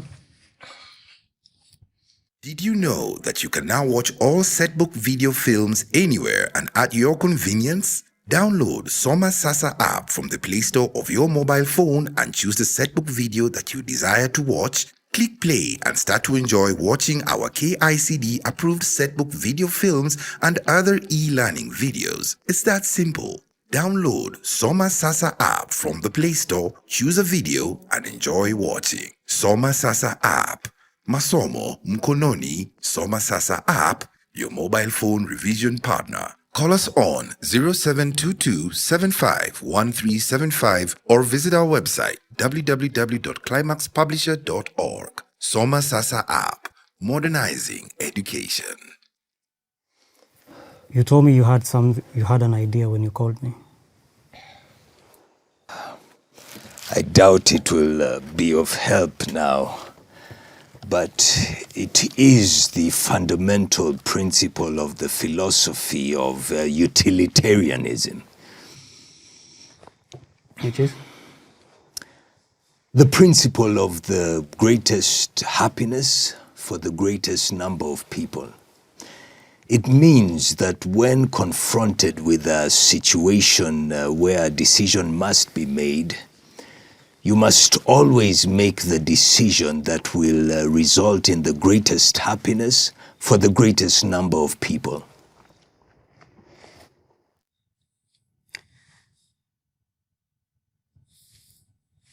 How does that apply in the present situation? I'm thinking about alternative dispute resolution. It's a strategic way out of this problem. You mean taking the mayor, Honorable Ramsdai, and their respective allies to a local chief to settle their differences? Look, Mayor Mosi is up in arms. Honorable Basdeo and the rest are also up in arms. Mayor Mosi is not clean, and neither are the rest. Why don't we come together and talk to one another? You see, it is to no one's interest if this matter escalates beyond here. But if we sit down and talk, we will all be safe. An amicable solution will result in the greatest happiness for the greatest number. Do you see what I mean? If we fight, we all lose. If we come together, we win together. I request that you reach out to them with this idea because I know you can. You mean securing a truce? Yes, and then we can deal with the Samaritan as one united force. I see no harm in trying it out. I'll talk to both parties. We need to hold a meeting as soon as possible. Talk to them tonight and arrange for a meeting first thing tomorrow morning in my chambers. You are a man of God. Speak to them. I know they will trust you. I'll do my best.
Welcome, gentlemen, to the chambers. I called you here so that we can have a candid talk with one another. The aim is to save our skins from the Samaritan. I believe that's an agreeable statement of intent. I think we are all in agreement on that. That being settled, the next step is to identify the exact problem we're facing and seeking to solve. Otherwise, and as they say, never hit a snake if you haven't seen its head. Agreed. Without going into details, the problem we are facing is the attempt to remove me from office. No, far from it. The problem is your refusal to allow a reallocation of budget and the submission of a supplementary estimate. I mean, it takes either of these small steps to solve the problems before us. With due respect, I think our problem is the Samaritan. Yeah, Mr. Harvester is almost right. The two school kids who made the app are the problem. I think the problem is that some of us have skeletons in their closet. What does that mean? You mean the grain scandal? Well, we may all have some skeletons in our closets, but on the balance of There's no time for that crap here. Stop it or you'll never know what hit you. Gentlemen, I think the problem is that we are all at risk of being prosecuted. Yes, and there's no other way of escape other than getting money to fight our way out. That is the only medicine. The alternative is Baneta Express. You will never get me to buy that idea of getting that money from the municipal coffers. And we shall never budge. And we shall all die.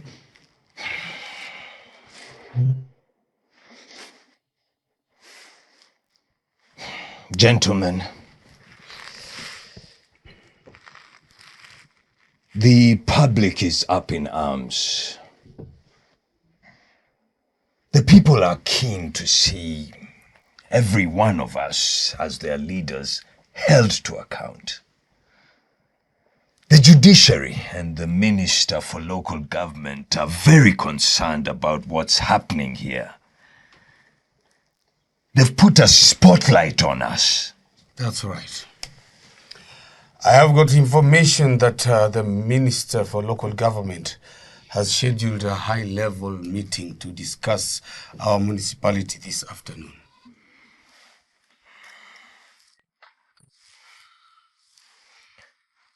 I also got information that the Chief Justice is contemplating taking action on the legal issues associated with the Samaritan. Gentlemen, a lot of beans have been spilled. The wheels of justice must turn, or at least be seen to turn. Does that mean you'll proceed with the cases filed against us? If you think strategically, that's the best way forward. You live in a glass house and you're still insisting on throwing stones.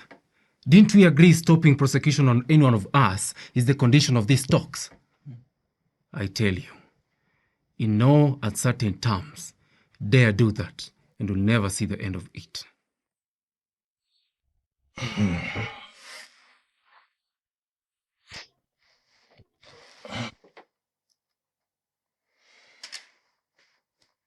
I'm looking at it in an entirely different way. The idea is not to make convictions. The idea is to initiate prosecutions so as to preempt any legal moves against us from other quarters. I believe you understand the principle of double jeopardy.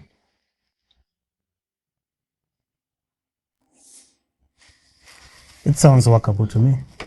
It sounds quite brilliant. I being prosecuted. I'm jittery about it. So am I. Think of it as friendly prosecution. Okay, so how do we initiate the prosecutions? The idea is to identify the crimes for which we will be accused and then get people, friendly people, to lodge cases against us. From there, we have several options. We can determine the cases in our favor or buy time through endless adjournments. We have been dealing with many issues in this way anyway. But that puts all of us at your mercy in court. No, there's no harm in that. We're all in the same boat. You can trust me. Supposing you die. I'm very sure that Justice Jaden will outlive you. Having a matter in court still gives me the willies. I am not sure this is not a trap you're setting for us. I don't think I'll support this. Me neither.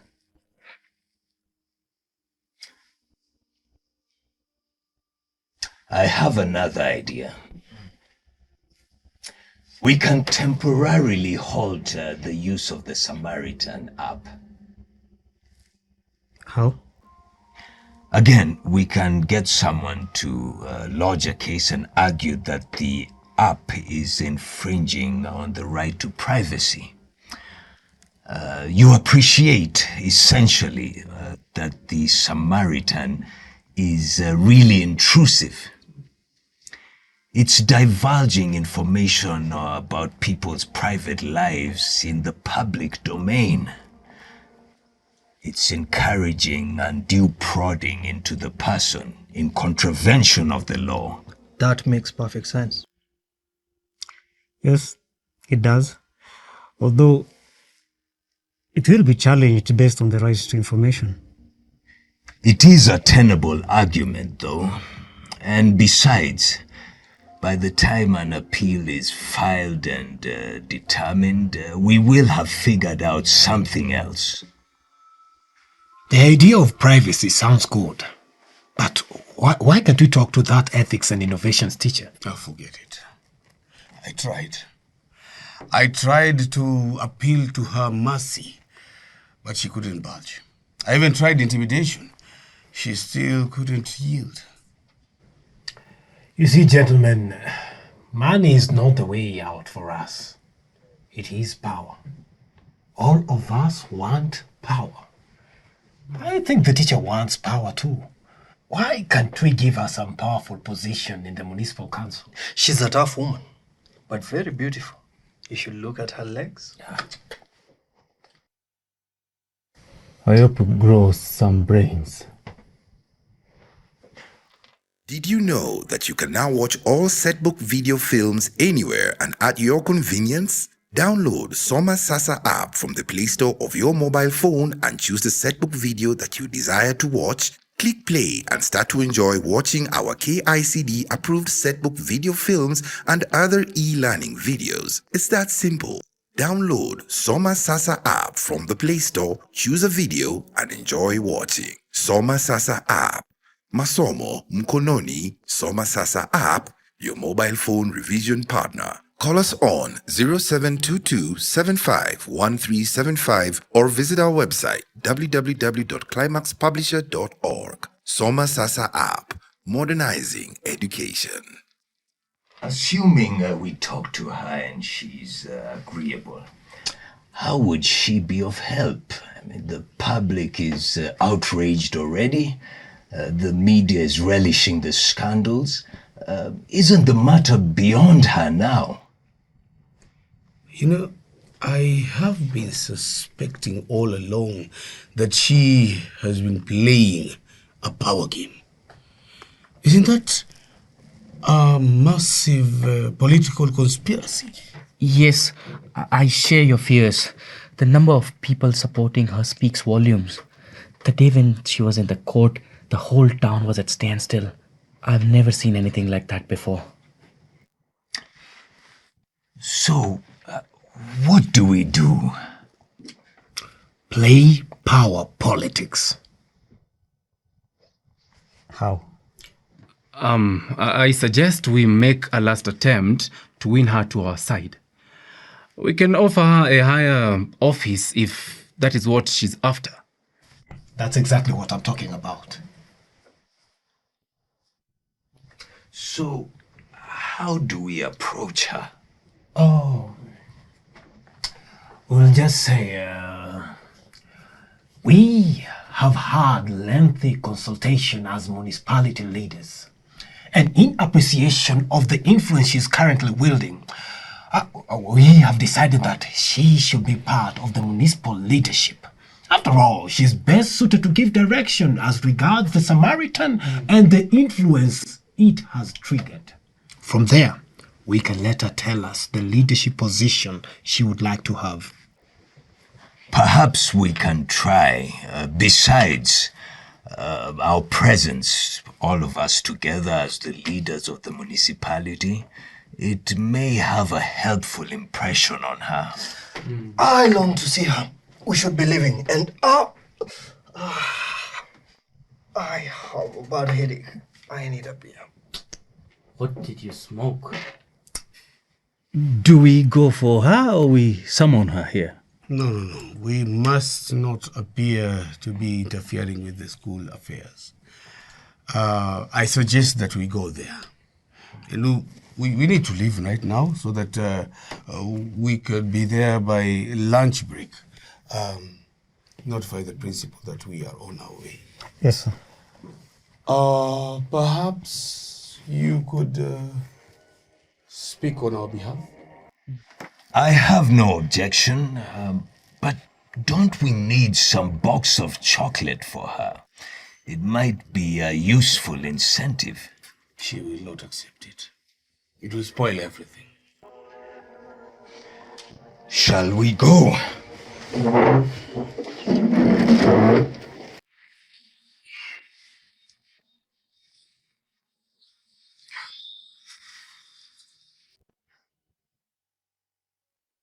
For the most comprehensive, detailed, and KICD-approved guidebooks of the current set books, Bembea ya Maisha, Mapambazuko ya Machweo, Nguu za Jadi, Parliament of Owls, An Artist of the Floating World, The Samaritan, Fathers of Nations, and A Silent Song and Other Stories. Choose Climax 3-in-1 Guidebooks. Climax 3-in-1 Guidebooks are written by teachers of long-standing experience in both teaching and examining KCSE examinations. Climax 3-in-1 Guidebooks have 3 booklets under one cover. Booklet number 1 is dubbed From the Examiner's Desk and contains tips on how to tackle KCSE English questions from Paper 1, Paper 2, and Paper 3 looked at through the eyes of experienced examiners. Booklet number 2 is an episodic approach study notes for set books, comprehensively written to suit your revision. Booklet number 3 is model KCSE questions with guided answers. Climax 3-in-1 guidebooks are the best set book guidebooks in the market. Other Climax 3-in-1 books are Climax 3-in-1, a guide to mastering KCSE poetry. Climax 3-in-1, a guide to mastering KCSE oral literature. Climax 3-in-1, a guide to mastering KCSE composition writing. Climax 3-in-1, mastering English Paper 1. Climax 3-in-1, mastering English Paper 2. In Kiswahili subject we have Climax 3-in-1, insha kamilifu. Climax 3-in-1, fasihi simulizi kamilifu. Climax 3-in-1, sarufi kamilifu. Climax 3-in-1, mwongozo kamilifu wa ushairi. Climax 3-in-1, marudio kamilifu ya Kiswahili. If you want to make your learning easy, effective, and enjoyable and achieve the grades you want, always insist on Climax 3-in-1 books. Climax 3-in-1 guidebooks are available in all bookshops and bookstores across the country at the most affordable prices. Call us on 0722 579 271. Climax 3-in-1, your ladder to academic excellence.